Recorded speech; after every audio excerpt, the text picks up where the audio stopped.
My name is Beatrix, and I just wanted to tell a story about what happened 2 years ago in my life. A lot has happened in 2 years.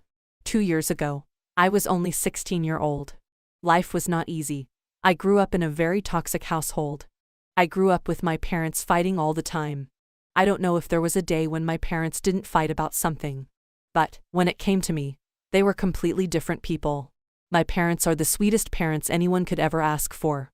They care about me. They love me. I am their only child. I was spoiled and loved like no other. But, sometimes, love is not just enough. Marriage is not just about love. Marriage is about commitment, and being responsible for what you do and say. Communication is key, but my parents didn't have that. I was only 16-year-old, but I was old enough to notice that they didn't know how to communicate with each other. My parents always fought, but I knew that it wasn't that serious until one day. I remember it like it was yesterday. I got woken up from the sound of my mother screaming to my father. My father came home late the other night, and my mother had found out that he cheated. My mother decided to file for divorce, even though my dad begged her to stay. I remember I felt so bad for my mother. No woman deserves to get cheated on. They decided not to live together anymore. One day they had asked me a very important question. They asked me if I'd choose to stay with my mother or with my father. I loved them equally. I mean, they are my parents. But, the one that got cheated on was my mother. I couldn't be the one to let her down too. Plus, my mother had always been like a father too. She has always been there for me. So, that's what I did. I chose my mother. We left home. At that time, my mother didn't have a job. We had no job and nowhere to live. The only person that we could call to help us was my grandmother. My grandmother lived alone, so we had the opportunity to live there for some months until we figured some things out. Living at my grandma's house was fun. My mother was searching for a job. So, she was always out doing job interviews. Most of the time, I was home only with my grandmother. I loved her cooking. She cooked with love. She had told me some of her secret recipes. We would talk for hours. She would tell me about her life when she was a teenager and how much she missed my grandpa. I felt safe at my grandmother's house. The vibes were different. But, during that time, my mother was in a terrible place. My father had always been wealthy. When we went to the court, he won everything. His lawyers helped him take all of his wealth for himself, and not give anything to my mother or me. My father was almost making me go with him. But, I was old enough to choose. To this day, I still don't regret going with my mother. My father had shown his true colors. If he really loved us, he would help us and give us some money. At least for a good start. My mother struggled to find a job, and I remember feeling so bad. She was trying so hard. I remember wanting to quit school to work something and help her. But she didn't let me. She always said that I should work hard and finish school to be independent. Months went by, and my mother still hadn't gotten a job. At that time, my mother had turned into a whole different person. She was angry at life, at everything. Even at 16-year-old, I understood that she felt like everyone had let her down. At some point, she was ready to give up. She stopped going to job interviews. I remember how she didn't even want to get a bath. She was deep in depression, and she always used to fight with my grandmother. My mother used to put the anger that she had on my grandmother. One day, they got into a huge pointless argument, and my mother had enough. My grandmother was crying, saying that we didn't need to go. But, my mother thought that this would be for the better. This way, my mother would try harder and not give up so easily. My grandmother gave us our grandfather's old car. She couldn't drive anymore, so she thought we would put it to good use. She gave us her car, food, clothes and some money. It was winter, and we had no idea where to go. I remember us driving with no destination. It was snowing so much. It was almost Christmas time. It should have been the most wonderful time of the year. But, not this time. We drove and drove. We didn't know where to go, and we hadn't much money with us. It was the middle of the night, and we got tired. We found a mountain not so far from the city, and we decided to park the car there and stay the night. We shouldn't even have parked there. We would have been arrested. But, we had no other choice. I remember I was so scared to sleep in the car. We were scared if someone would knock in our windows and try to kidnap us or something. I hadn't had much sleep on the first night, but then I got used. But, the car was a blessing. Without it, we would be sleeping on the streets in the cold. We lived in our car for almost 2 weeks. It was the most challenging time of our lives. At that time, I wasn't going to school anymore. So, we kind of just stayed and hoped that my mother could find a job. I missed my bed, and I missed having a hot shower. It had been days that I hadn't had a proper meal. We used to eat cheap fast food with the bit of money that our grandmother gave us. The nights were so cold, and we used to sleep hugging each other. I remember asking my mother to go back to our grandmother's house, but my mother just wanted to make it alone. Even though we lived in the car, she never lost a job interview. I remember how she used to play it off at times like everything was all right, and how she used to sing and dance to not make me feel worried. But I knew that deep inside, she was sad and anxious until one day, one perfect day, I was staying in the car, and I saw my mother by the window. She told me some good news. She said that she had got a job at a restaurant, and she will start working from tomorrow. My mother told the restaurant owner about our life, our situation, and he said that we could sleep there. At his restaurant. Our life was about to be changed forever, and we just didn't know it yet. We took our car and drove there. The restaurant was so beautiful and comfy. We met with the boss. My mother's boss was so generous and kind, and he was named Mitchell. He had asked me how school was going, but I told him that I couldn't afford school right now. I told him that I wanted to work and help my mother. He accepted that, and he had made me an assistant. I worked as my mother's assistant. Life was beautiful during that time. I could finally have some good sleep and eat some warm, good meal. I woke up early, worked, and had met some beautiful people. It felt good living and having a routine. It had been 2 years since my mother and I worked at the restaurant. I could tell that my mother was happy. I was happy too. During our time working at Mitchell's restaurant, something beautiful had happened. Love had happened. My mother fell in love with her boss, Mitchell. Who wouldn't love Mitchell? He was so kind and gentle, and he had helped us a lot. He became like my father in such a short time. He had never been married before because he had always been busy with his restaurant. But he loved my mother more than anyone before. He loved kids, and he treated me like I was his daughter. However, my mother's goal now is to be independent. She knew what she went through when she got divorced. She doesn't want to make that mistake again. For those 2 years that we had been working, my mother and I saved money. Since my mother always wanted to have something on her own, we decided to open a coffee shop.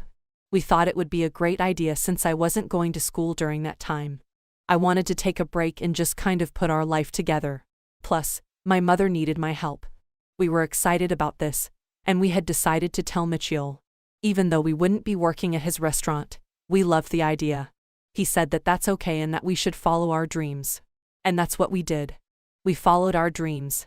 New York has the most beautiful places and views, so it was easy for us to find a place to open our coffee shop. Mitchell had helped us a lot. He had helped us with painting the walls of our store. We decided to give the store a vintage look, and it turned out so good. The coffee shop was so small, but it was so cute. The coffee shop had large windows, and you could see everything that was happening outside. It's a place where you could bring your favorite book and just read for hours while drinking your coffee. Our coffee shop is open 24/7. I work there as a waiter, and I love it. At first, it was just my mother and me, but now we have 4 employees. All of our 4 employees are females. Our employees are women that needed help, just like we did. It feels good helping people. I know how it feels to need help and not get any. Every day is a good day at our coffee shop. Every day we meet new beautiful people, and I have made a lot of friends. After some time, my mother and Mitchell decided not to waste time and have a wedding. It was one of the most beautiful weddings that I have ever seen. It felt good seeing my mother in a white dress and happy. Maybe it is time for me to have a brother or a sister. Who knows? My mother and I often visit the grandmother. They are on good terms now. We had given her car back, even though she insisted on not to. But we wanted to leave everything that reminded us of bad times. My grandmother comes to our coffee shop almost every day. She says that my coffee is her favorite coffee to drink. I am going to school now, after that big break. Every day after school, I come here to our coffee shop, and I help my mother. Are you curious about what happened with my father? Well, I don't know what happened with him. We hadn't heard from him since my mother filed the divorce. He hadn't even called to see if we were okay. But that doesn't matter. We are okay now. Better than never. I just wanted to share my story and say that life works in very unpredictable ways, and that you should never give up. Life has its ups and downs, and that's the beauty of it. We should embrace the good and the bad times. I am Rita, and I will take you back to the 1999s. What was life like in the 1999s? In 1999 I was only 16-year-old. I remember it like it was yesterday. Life was good living together with the whole family. There was me, mom, dad, and my 2 little brothers. I was the oldest child in the family. Being the oldest child means having responsibilities. I remember I used to help my mother around the house. I practically raised my 2 little brothers. They are not so little anymore. Life was easy back then. We were happy and grateful for what we had. We were grateful for our little village and all its good. We took care of our lands, and the grounds thanked us by giving us food. Fruits of all kinds. I remember how much we loved our animals, our big, healthy cows. I was only 16-year-old, but I was fearless. I remember wanting to ride our horses, but my dad never let me. Winters back then were never easy. But it was that season that brought us all together in one room. The winters were so cold, and we used to all sleep together. We didn't know that something terrible would happen during the coldest days of winter. As far as I remember, it was morning, and we were staying inside our house when suddenly we heard people screaming. We didn't even have the chance to look through the window and see what was happening. My father came running and said that the military forces had gotten into our villages. I am pretty sure that I didn't even understand what my father had said back then. But, judging by how his face looked and how his voice sounded, I knew that something terrible was going to happen to us. I remember my mother running fast, getting clothes and some little food. My little brothers were crying their eyes out. I remember I was so scared. We took as many things as possible in such a little time and got outside the house. I wish we didn't get outside of our house. I wish I could delete the memory when I looked at all the people that lived in the village.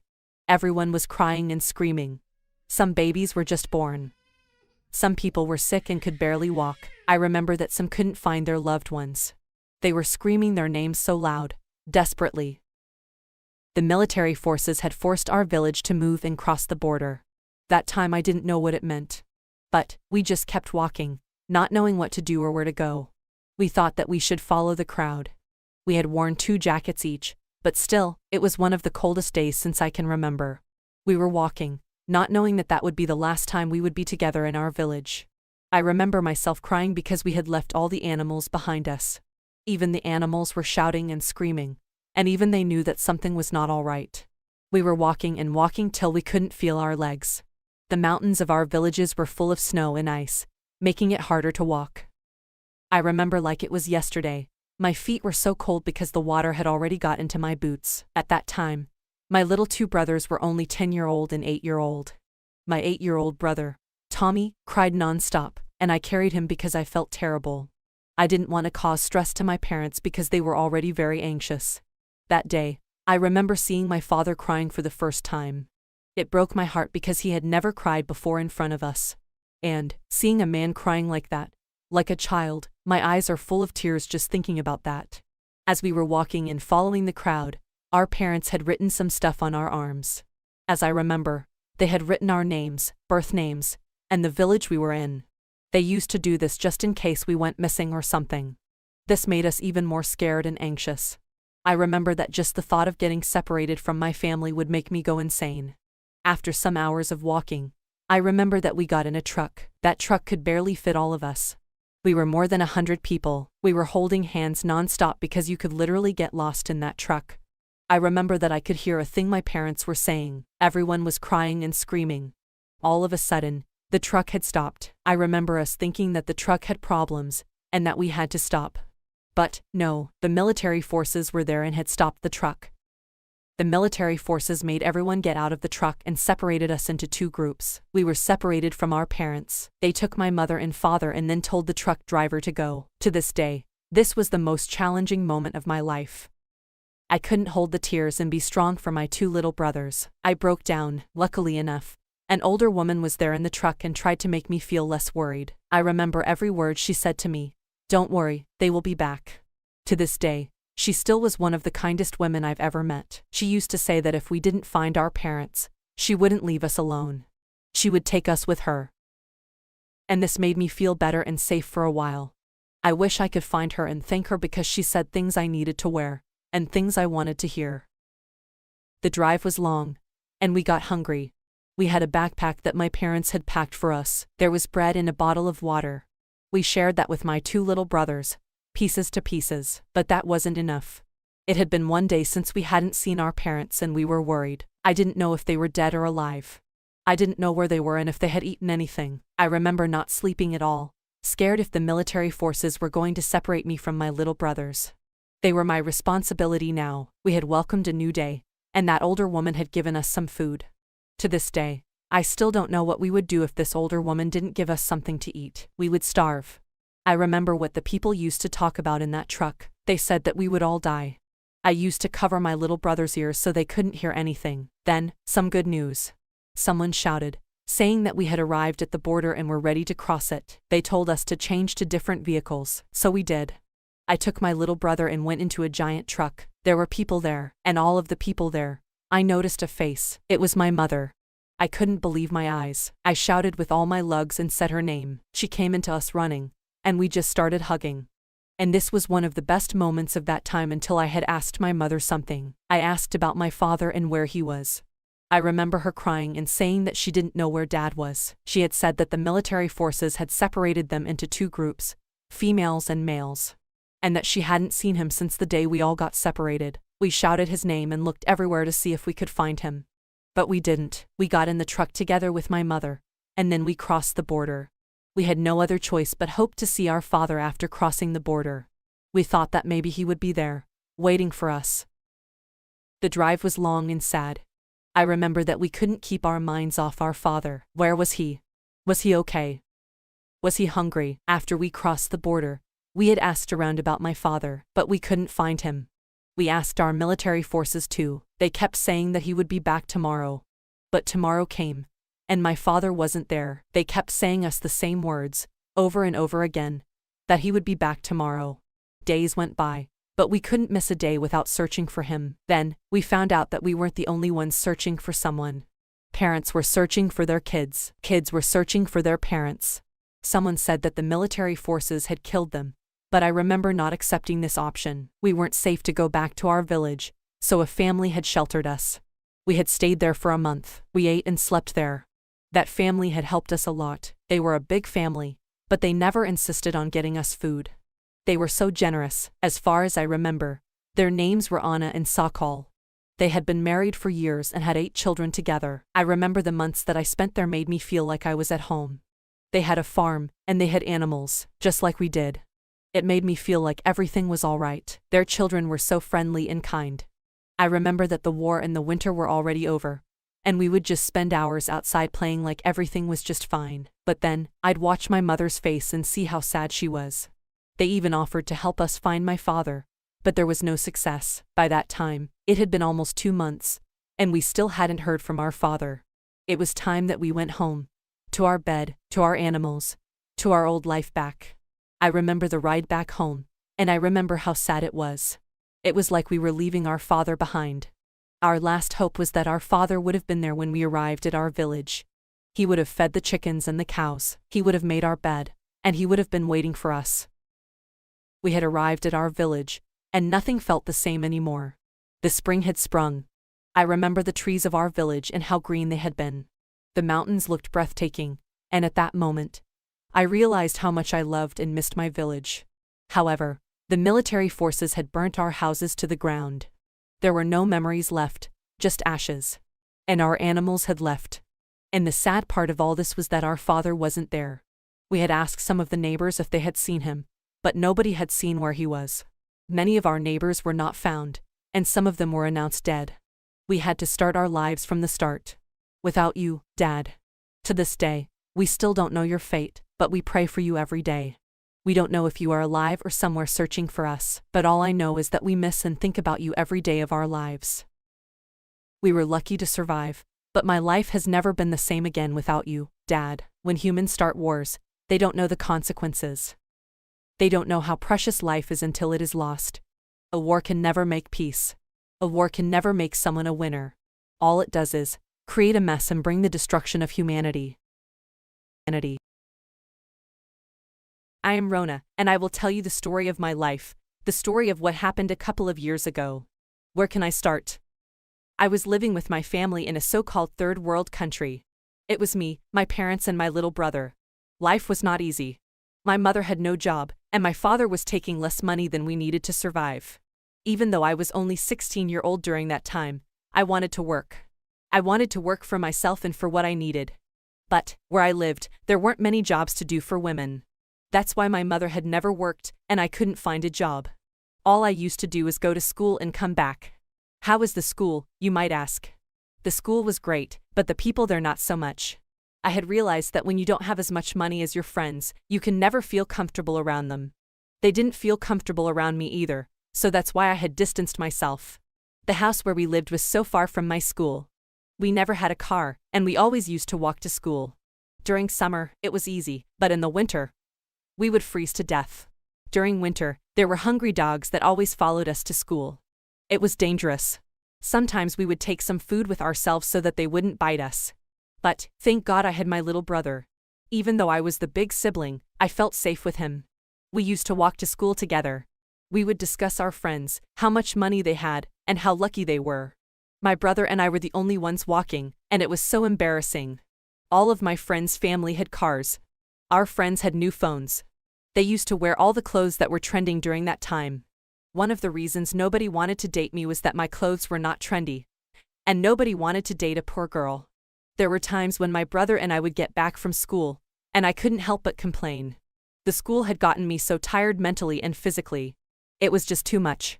But, still, I tried to hide it because I knew that it was a hard time for my parents too. They were trying their best. My father was working non-stop, and still, the money was never enough. I knew that he was taking loans from our friends and family. But, he never admitted. But, we knew. People had started to come to our house and ask for their money back. My father was sick and tired of working and then having nothing. I remember it was winter one day, and my brother and I came back from school. When we got home, there were suitcases around our house. I remember asking about what happened. Then, they had told us. They had told us that they had decided to take a dangerous road straight to first world countries. I remember being so exciting and scared at the same time. We were finally going to a better place, to France. If we made it to France, our lives would get better, and my father could pay back the people he took the loan to. We took our clothes, all of our stuff and some food. There was a big, old truck outside our house. My father had rented it for us. We got in and took a last look at our house and our village. There was a long road ahead of us, and we were just hoping for the better. The road trip was silent, and I knew that a million thoughts were running through my parents' minds. The road trip to the first world country would take us 3 days. We didn't know it, but they would be the most challenging 3 days of our lives. I remember the first day and how good it went. It made us think that this would be easy and that we would arrive there in a minute. We drove and drove, and then we stopped at a hill so we could sleep and take some rest so we could be ready for the next day. We were sleeping in the truck, and there was enough place for all of us. I remember how I couldn't sleep that day, thinking about how our lives would change forever. I was already thinking about the clothes that I was going to buy and the new iPhone that had just launched. That's how I slept that day. We woke up the following day and noticed that the snow had covered the whole place. It was cold. We ate some food and then hit the road without wasting our time. I remember the streets were so icy. We were driving so slow. We were stopped almost at every border by the military forces. They would ask us questions, and they would keep us for hours. Nobody liked refugees. But, we were going there with good intentions, for a good start and a good life. Being stopped at every border took us a lot of time. The next day arrived, and we were ready to have some good sleep. Apparently, that night it had been snowing all night. When we woke up, we noticed that the truck wasn't starting. My father tried to start it, but nothing.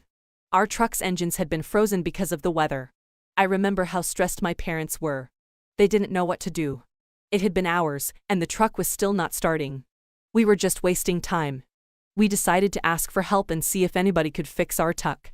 But, we had parked our truck somewhere in the mountains so that we could sleep, and there weren't any houses near. My father decided to walk some miles and ask for help as we were staying in the truck waiting. But, there was nothing near us, and it was so cold, my father couldn't walk anymore.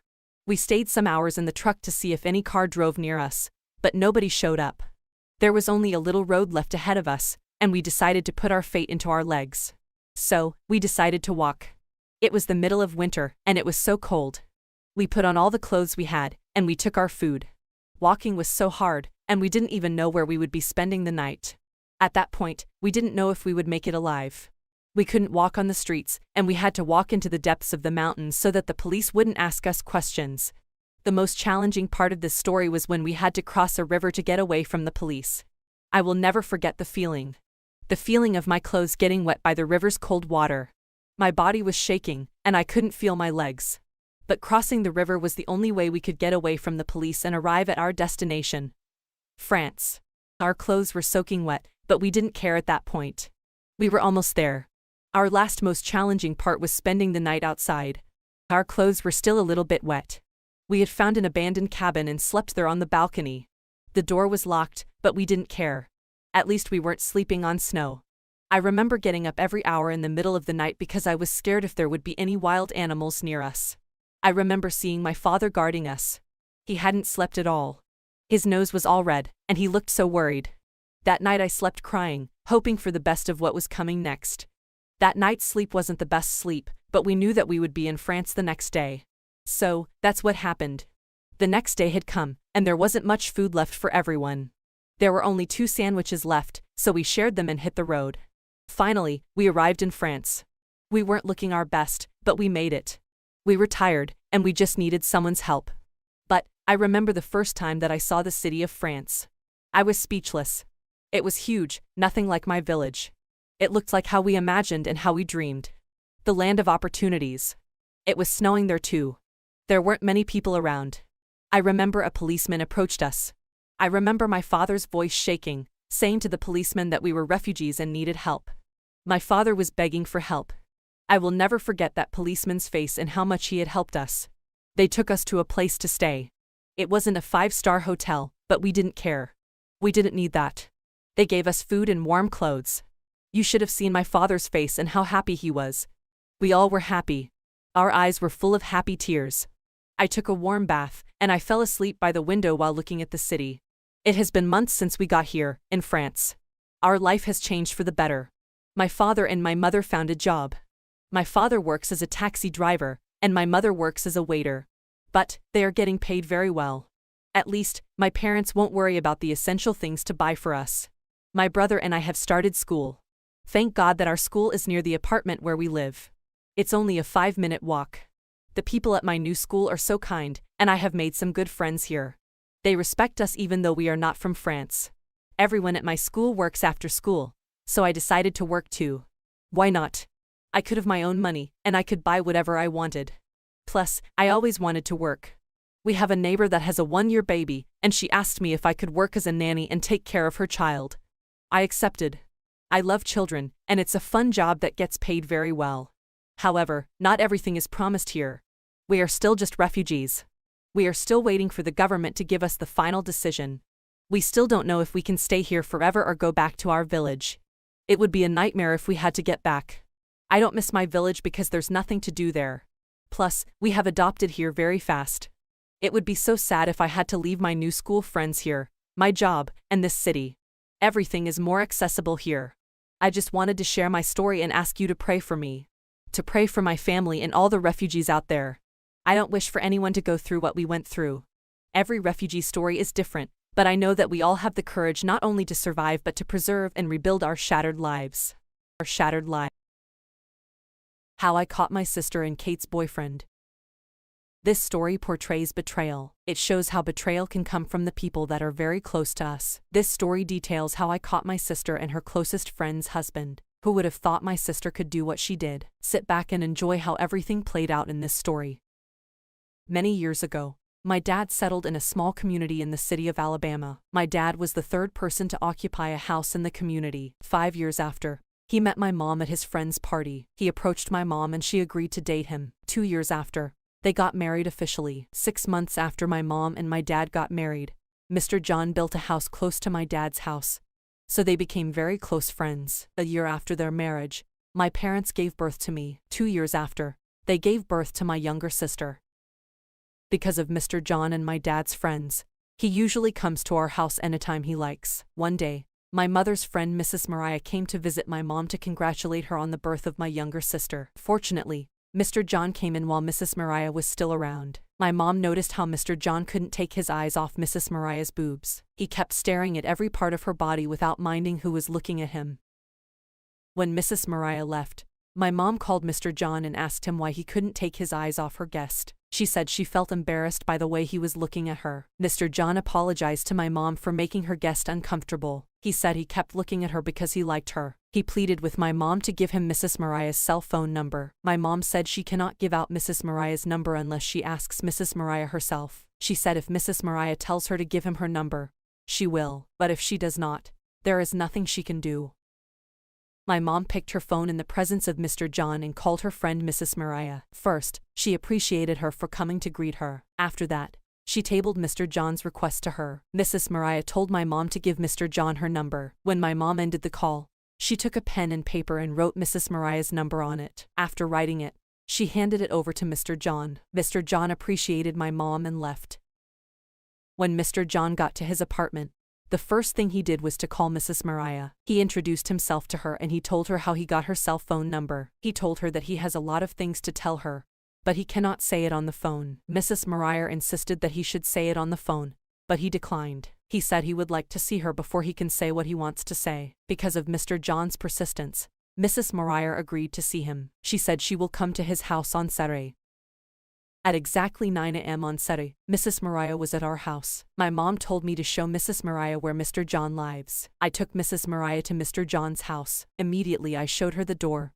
I went back to our house. 1 hour after, my mom wanted to pass information across to Mrs. Mariah, but she wasn't able to do so because she wasn't able to reach Mrs. Mariah on her cell phone. When she tried calling her multiple times without any response, she sent me there to check on Mrs. Mariah. When I got there, I knocked on the door gently, but there was no response. I knocked for more than 2 minutes without any response. When I didn't get any response, I pushed the door and it opened. All this while I have been knocking.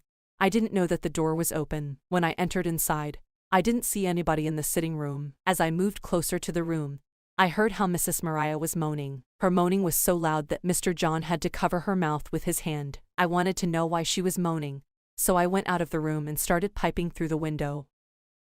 The window was very big, so I saw everything. I saw Mr. John on top of Mrs. Mariah. He used his left hand to cover her mouth to prevent people from hearing her moan. He was using his right hand to rub all over her body. Anytime he noticed that her moaning has stopped, he would kiss her. From where I was watching, you could see that Mrs. Mariah was enjoying the kissing. I could see how she was drawing Mr. John back to her when she attempts to get up on her. I watched them as they were on top of each other for 5 minutes. I didn't want to knock on the door so that Mrs. Mariah would not think that I saw what they were doing, and I didn't know what to tell my mom when I returned home.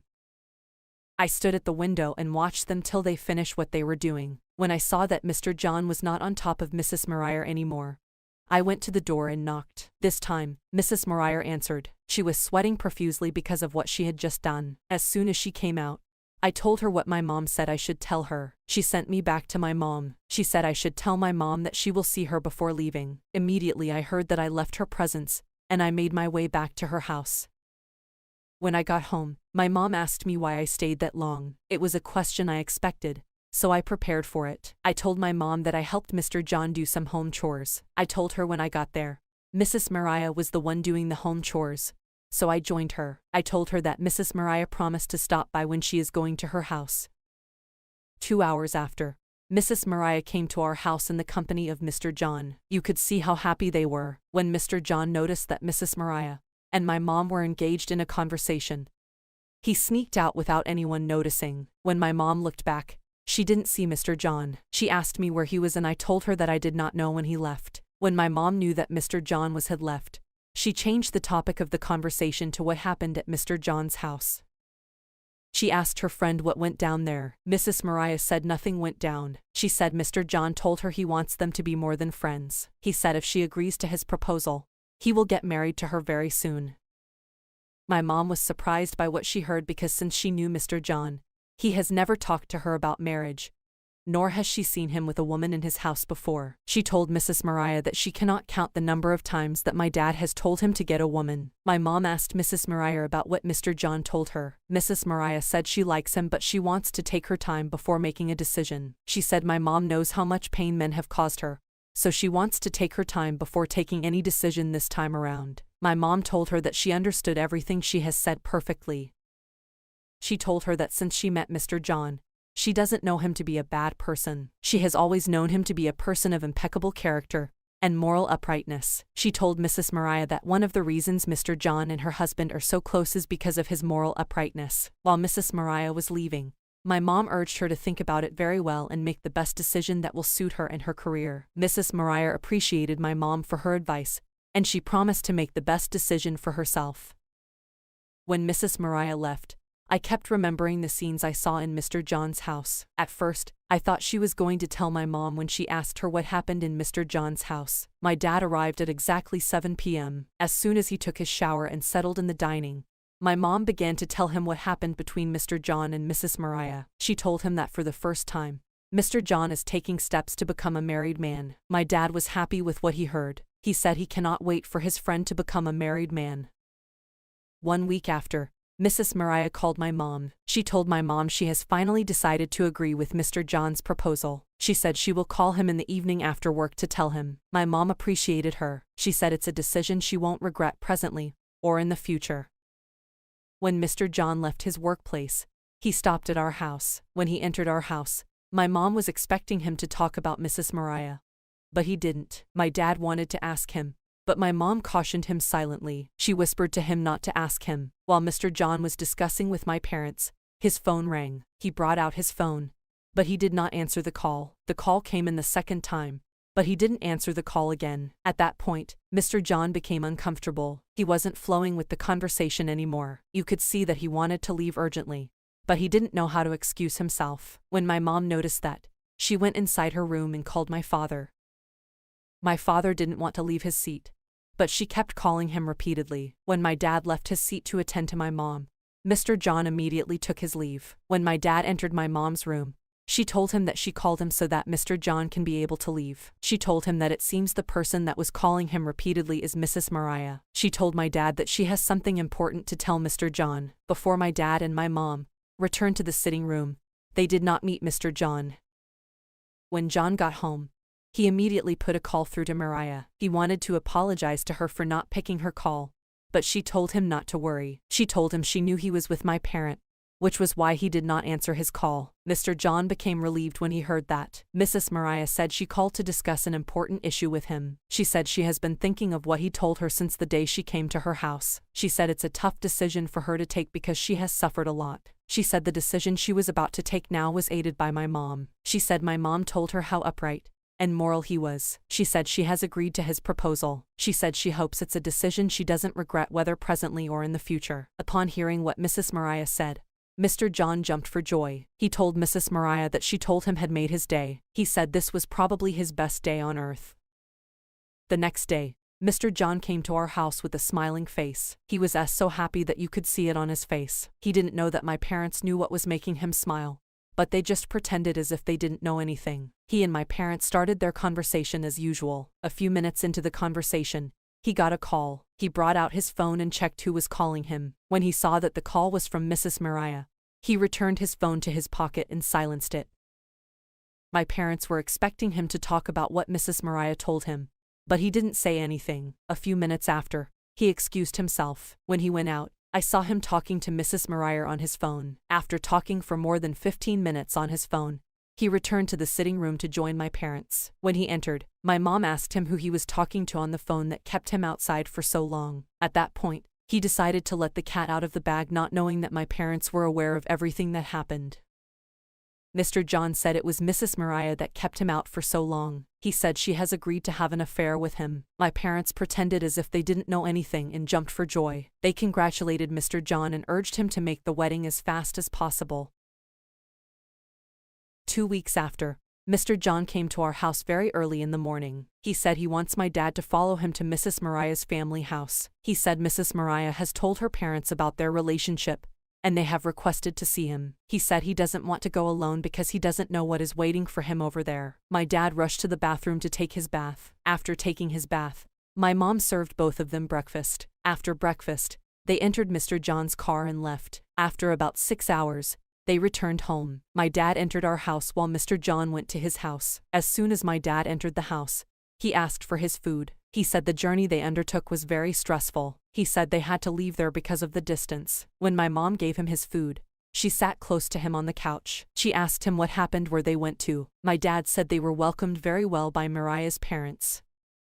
He said they talked about other things like the wedding date, the wedding venue, and other things related to the wedding. He said they chose Sunday, January 5, 2020 for the wedding, and the venue is the Garden Place in Alabama. As soon as she heard that from my dad, she was very happy. She picked her phone immediately and called Mrs. Mariah. She congratulated her on her upcoming wedding and urged her to take very good care of herself for her new groom. A week before the wedding, Mrs. Mariah relocated to our house because she and my mom were the ones planning the wedding. My mom was in charge of almost all of the preparations for the wedding. 3 days before the wedding, my mom was very busy like she has never been. She was going from one place to another just to make sure that the preparation is in top gear. A day before the wedding, my mother did not come home. She called my dad at around 9 p.m. that she cannot make it back home because she has a lot of things to do at the venue. She said the venue decorators and the caterers need her attention very early in the morning of the wedding. She said if she comes home, it will be difficult for her to get to the venue very early. She said if she doesn't get there early, the preparations might not go according to plan. She said it was that and other reasons that made her book a room at a nearby hotel close to the venue. My dad wished her well and told her to take very good care of herself. He said she should call him if she needs anything. On Sunday morning, which was the day of the wedding, my father woke me up from sleep very early. He told me and my sister to take our bath and join him in his car. He said we have to get to the venue of the wedding very early so that we can help my mom. I hurriedly entered my bathroom while my sister went to my mom's bathroom. After taking our bath, we changed into our wedding outfit and joined our dad in the car. After about 1 hour and 30 minutes, we arrived at the venue of the wedding.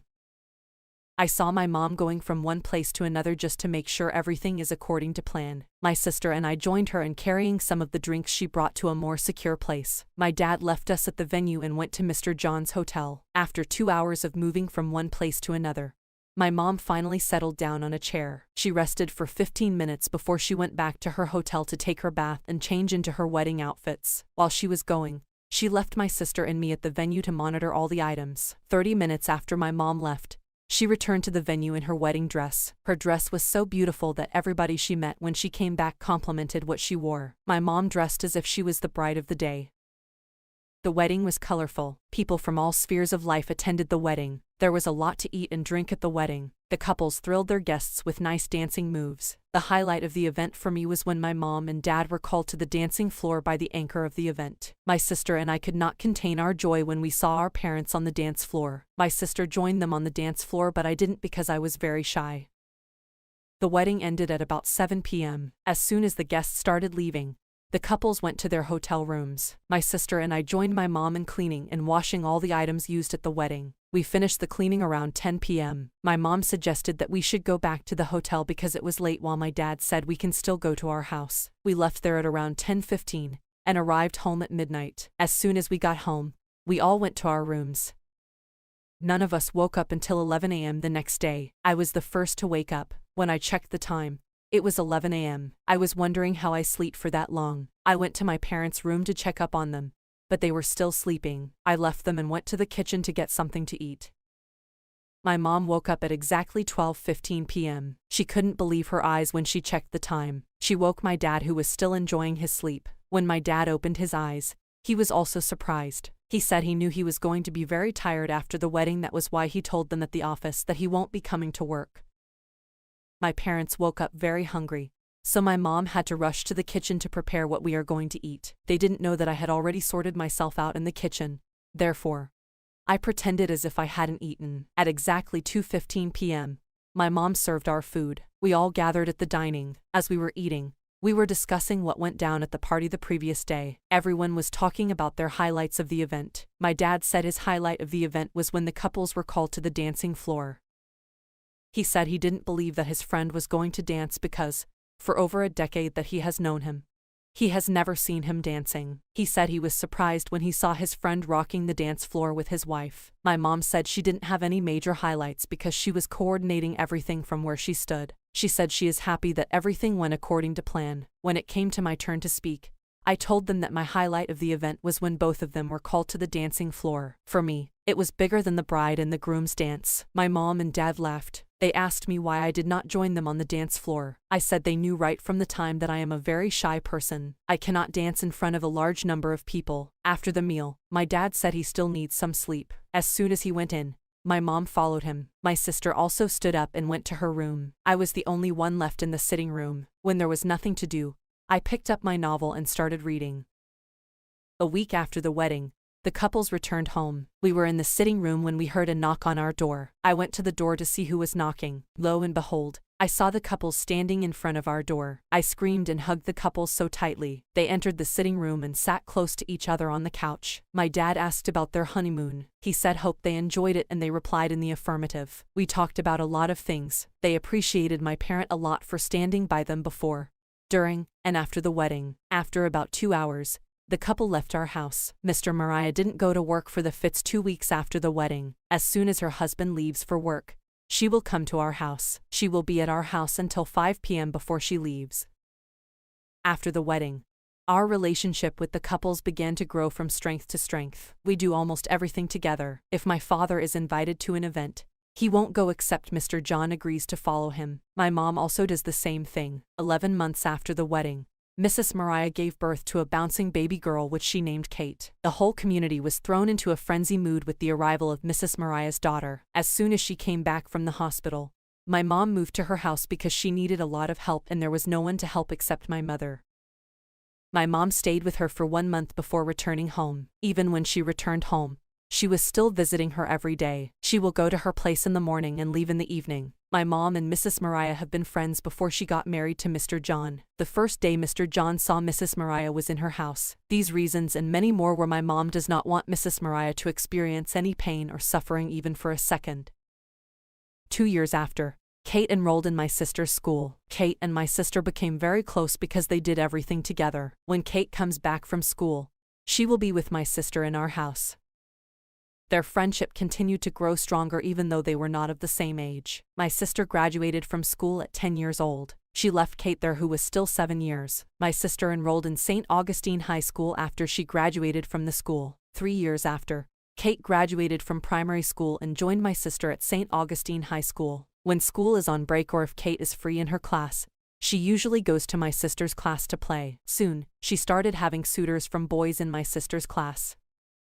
The first guy to approach her was Peter. One day, Kate came to my sister's class like she used to. She played with my sisters and her classmates like she used to. Peter sat somewhere waiting for Kate to leave so that he can follow her. As soon as Kate stepped her foot outside of the class, Peter followed her. While Kate was walking to her class, she heard someone calling her name from a close distance. As she turned back to see who was calling her, she met Peter standing in front of her. She asked him why he stopped her. Peter said he doesn't know where to start from. He said he has been taking a close look at her since she has been coming to their class. He said he has been waiting for the right time to tell her what he wants to tell her. He said he felt now is the right time. He said he wants her to know that he loves her and will do everything to have her. Kate looked at him and laughed. She said she appreciated him for having the courage to come to her, but she doesn't think she can have a relationship with him. Peter asked if she has anyone she was dating. She said that is not Peter's business. Peter said he will give her time to think about what he told her. He said maybe if she thinks about it, she might make a decision that will favor him. Kate said she doesn't need to think about anything. She said she has already taken her decision and her decision cannot change. Peter left Kate's presence heartbroken. He went to his class and sat alone without talking to anyone. His classmates kept asking him what happened to him, but he refused to talk to anyone. When Kate and my sister were going home after school, she narrated everything that happened with Peter to my sister. She told her how Peter approached her when she left their class, and she told her that she let him know immediately that she cannot date him. My sister said that was why he was moody and refused to anybody in the class. The next day, my sister went to Peter and told him that she knew why he was moody yesterday. She told him that Kate told her everything. Peter said he knew Kate would tell her because they are close friends. Peter told my sister to help him talk to Kate. He said if Kate agrees to date him, he would give my sister a wonderful gift. My sister told Peter to forget about Kate. She told Peter that she knows Kate very well. She said once Kate takes a decision, she doesn't change it. She told Peter to look elsewhere. 2 weeks after, another guy approached Kate. This time around, it was a guy in the senior class. He has been watching Kate for a long and he decided that day was the day he would do the needful. John waited for the school to close before approaching Kate. While Kate and my sister were going home, as usual, John stopped them. He asked Kate if he could speak to her for a few minutes. Kate told my sister to wait for her while she joined John. When she walked to where he was, she asked him why he stopped her. John said he knew she is going home, But he has to tell her what he has been craving to tell her for months. Kate asked him what he has been craving to tell her. John said he wants to go straight to the point because he doesn't want to waste her time. John told Kate that he loved her the first day she was brought to the school. He said, since then, he has been waiting for a day like this. He said he is a shy person, but he just summoned the courage to approach her today. John was a handsome boy, so almost every girl liked him. Kate told him that she has heard what he said. She said she will think about it and let him know her decision. Kate hurriedly joined my sister, and they continued their journey home. My sister asked Kate what John told her. Kate told my sister to guess what she thinks John told her. My sister said John wants to date her. Kate smiled and replied in the affirmative. My sister asked Kate what she thinks about John. Kate said she likes him. She said if she doesn't like him, she would have told him immediately that she is not interested. Kate said she will wait for 3 days or 1 week before accepting his proposal.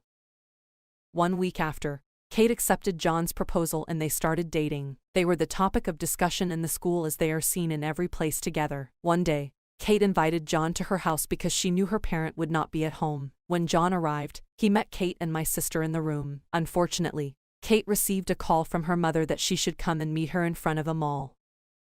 She left the house leaving John and my sister in the room. 5 minutes after Kate left, my sister and Peter were already having sex. I caught them when my mom told me to help her call my sister. When I got to the door, I saw them kissing. They were so engulfed in the kissing that they did not know when I entered. As soon as I saw them, I made my way out of the room. I stood in front of the door and I was watching how they were kissing themselves.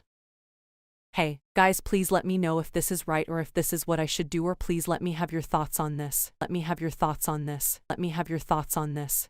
This story takes place in the heart of France, Paris. Paris is one of the most romantic places ever to exist. They call it the city of love. Is it really, though? I am Iris, and this month I'll be turning 18-year-old. I was born, and I have lived all my life in Paris. When talking about Paris, the thing that comes to our mind is Eiffel Tower, streets crowded with tourists, beautiful little coffee shops, and the list goes on. However, what people don't know is that one of Paris's best-kept secrets is the countryside. That's where I live. It's a tiny piece of heaven tucked away in the 20th arrondissement of Paris known as La Campagne à Paris. I love where I live. The views are straight from a movie. Each building is unique and quirky with gentle pastel colors and paved, cobbled paths. It's nothing like the rest of Paris. In a good way. Life is easy here. My school is only some blocks away from my house. My friends' houses are near too. But the most awkward thing about where I live is that my neighbor is my ex-boyfriend. His name is Louis. Louis was great in everything that a girl could ask for. A great smile, tall, respectful. But he was too good. When I see that the person I'm dating is way too much into me, I tend to stand back. We never argued, and there was never drama. And this kind of makes me get bored of it.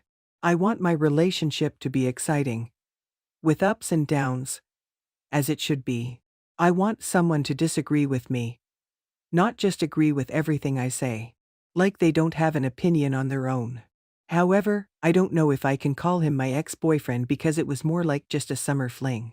We dated the whole of last summer. I get a feeling that he is still not over me. But what can I do? I get bored so easily. And it's actually a serious problem. Do you know that feeling when you are in summer and feel so vulnerable? You feel like you are free to do anything. A new hair color, a new tattoo, a new piercing, sometimes even a new boyfriend. Ugh, I miss summer right now. Winters can be so depressive. And I can't even wear what I want to wear. I love wearing crop tops and letting my stomach out a little bit. This is the last year of high school. Next year, God knows where I'll be because I still don't even know what I want to study in college. However, I am excited for this year. We have prom, and also I have to pass my driving license. I hope Louis doesn't ask me to be his prom date because that would be awkward. I don't know about the country you live in, but prom is usually the night for couples to lose their virginities here. I wouldn't wait for prom night, but I still haven't found someone special yet. Call me old-fashioned, but I don't want to lose my virginity with someone like Louis. For example, I aspire to have some deep-level connections with someone. Every day is the same day at our school. It's like déjà vu. all over again. But, one day, one random Thursday, a new boy came into my class. He walked and then sat without even starting at anyone. He was tall, dark-skinned, curly hair. The teacher made him introduce himself. Apparently, his name is Aaron. During the lunch break, all the girls were all over him. I knew this would happen. But, I am not this kind of girl. I like to look uninterested. That's my secret to making someone interested in me. Days went by, and we didn't even talk. But, I could notice some stares here and there. I saw how he was talking to the other girls. And I could tell that he wasn't just like any other guy. He was mysterious until one day, Aaron decided to come out of his shell and actually talk to me. He goes, "Where can I eat something good around here?" I told him about my favorite place where I get food every day. He said, "Wanna ditch the classes and go eat something?" How could I say no? I wanted to know about this guy. He said to meet outside.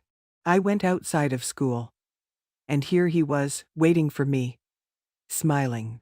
We started walking and talking. There was a vibe already. We go into the store and sit on the corner by the window. Then he orders for me without even asking what I'd want.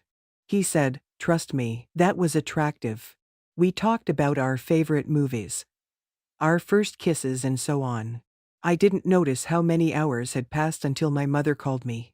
We decided to leave. He put his hand around my waist and whispered in my ear, "See ya." My walk home had me questioning myself. Why didn't he ask for my number? Guys usually ask for my number immediately. Maybe he truly was different from the other guys. It had been days since our little date. And we didn't even share a word at school. I was avoiding him in the hallway at this point. Then, someone texted me. A text said, "Same spot. At 2 p.m. Was that Aaron? Well, yeah, for sure. I was in a dilemma about going or not. I decided to go there. He was sitting on the same spot as that day. I went inside, and he gave me a little kiss on the cheek. It got me off guard. He had already ordered for me again. This time, he asked if I had a boyfriend. And I said no. I didn't ask him. And he said, "Don't you want to know if I have a girlfriend?" I said, "Do you?"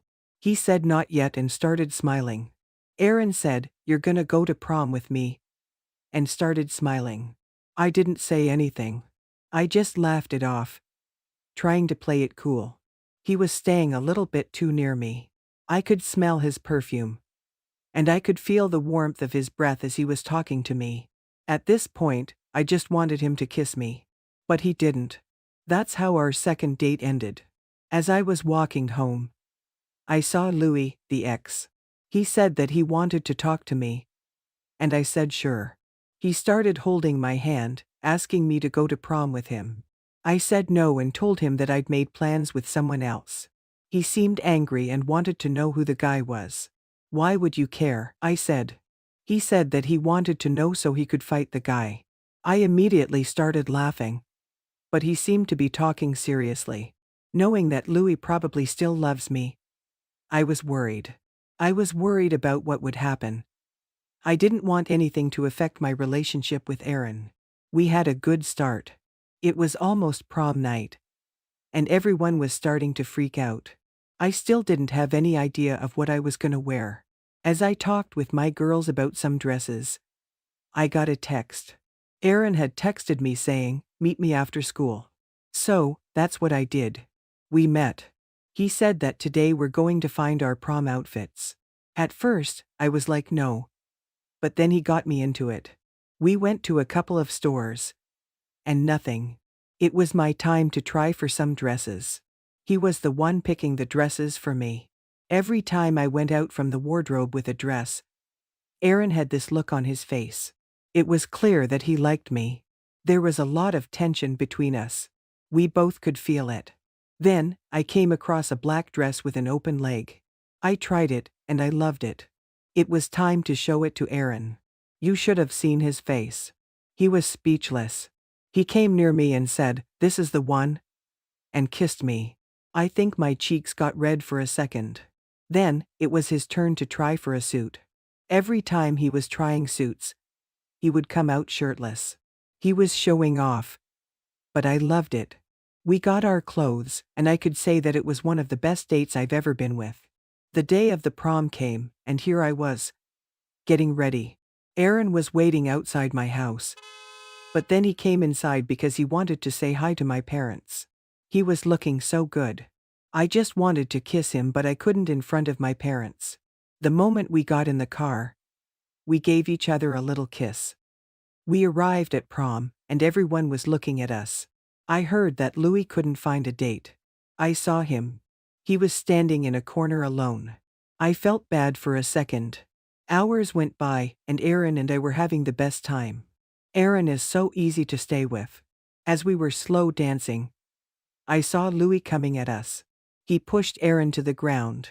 Aaron seemed confused. He didn't know who Louis was. He heard me saying, "Louis, stop." Aaron said, "You know this fool," and then he punched him in the face. The security got us out, and I was shaking. I told him who Louis was, but he didn't seem to care. He was just worried if I was okay. So, basically, Louis got so jealous he decided to do this. But he didn't ruin our prom night. Things just got better from there. I realized how mature Aaron is and that I could love him. We weren't allowed to get back at prom, so we got to the car. Aaron said, "I got an idea. Let's get to my place." He said that he was home alone. It was too early to end this night, so we went to his home. We stayed in our prom outfits and decided to watch a movie. He was touching my hair and kissing my forehead. We both fell asleep in that way. We got up at the sound of my mother calling me. So, he drove me home. As I was walking to the door of my house, I saw Louis there. He was talking to my parents. What could he be saying? Sorry for last night. He better be. I got closer, and I noticed that my parents were angry. My mother said to me, "Get in the house," as Louis ran to his home. Apparently, Louis told my parents that I spent my night at a guy's house. How could he know? He probably stalked us. He is a psycho. I had no other solution than to tell my parents the truth. If I told them that I didn't do anything bad, they still wouldn't believe me. They said to me, "You're grounded." They took my phone and said that I wasn't allowed to go out before and after school. How could I keep in touch with Aaron? I was so mad at Louis. I bagged the door and fell asleep. The next day came. It felt like forever. I was excited to meet with Aaron. We meet up, and I tell him everything that has happened. He said that he wanted to fight Louis, but I begged him not to. Aaron said that it's for the best if he goes and talks with my parents. He insisted. I said, "All right, why not?" I told my mother that Aaron wanted to talk to them, and she asked me to call him for dinner at our house. So, that is what we did. My parents seemed to love him. Well, who couldn't love him? We had so much fun. My mother said that it's okay if I sleep over at Aaron's since his parents are working at night. I was surprised she let me, but I guess they noticed what kind of a guy Aaron is. So, we went to his house. We both could sense that we felt a little nervous, like something would happen. We started kissing, and then he went, "Are you sure you want to do this?" I kissed him instead of an answer. Things led to another, and we did it. We were closer than never now. I felt safe. We said our first, "I love yous." I love the fact that he was the first one that said it. Even though we are in our teenage years, I know for sure that love will always be between us two. We are excited to see what life brings ahead of us. There's nothing better than being free, young, and in love. My mom forgets things. Hi guys. My name is Jane. I am the first child of my parents, who had 2 more girls. I was loved the same way my sisters were loved. And you won't even know that the man I called my dad is not my biological father. Yes, he isn't. I am more beautiful than my sisters, and that people usually had a hard time believing that we were siblings. Only those who knew my history would agree. My mom and dad were 2 young couples who were deeply in love and preparing for marriage. They just couldn't keep their hands off each other. You could not find one without the other. Everyone who knew my father would always tease him because it seemed like my mom had him wrapped around her fingers. I was told that my dad never saw any day as a great day until he spoke with my mom over the phone. He began his day with her, and he ended it with her. My mom was not different at all. It was clear she had given her heart to someone. Suitors who were always coming for her hand in marriage could now see that it was a lost cause because my mother would not give up the man she had ever truly loved for another guy. Everything seemed perfect.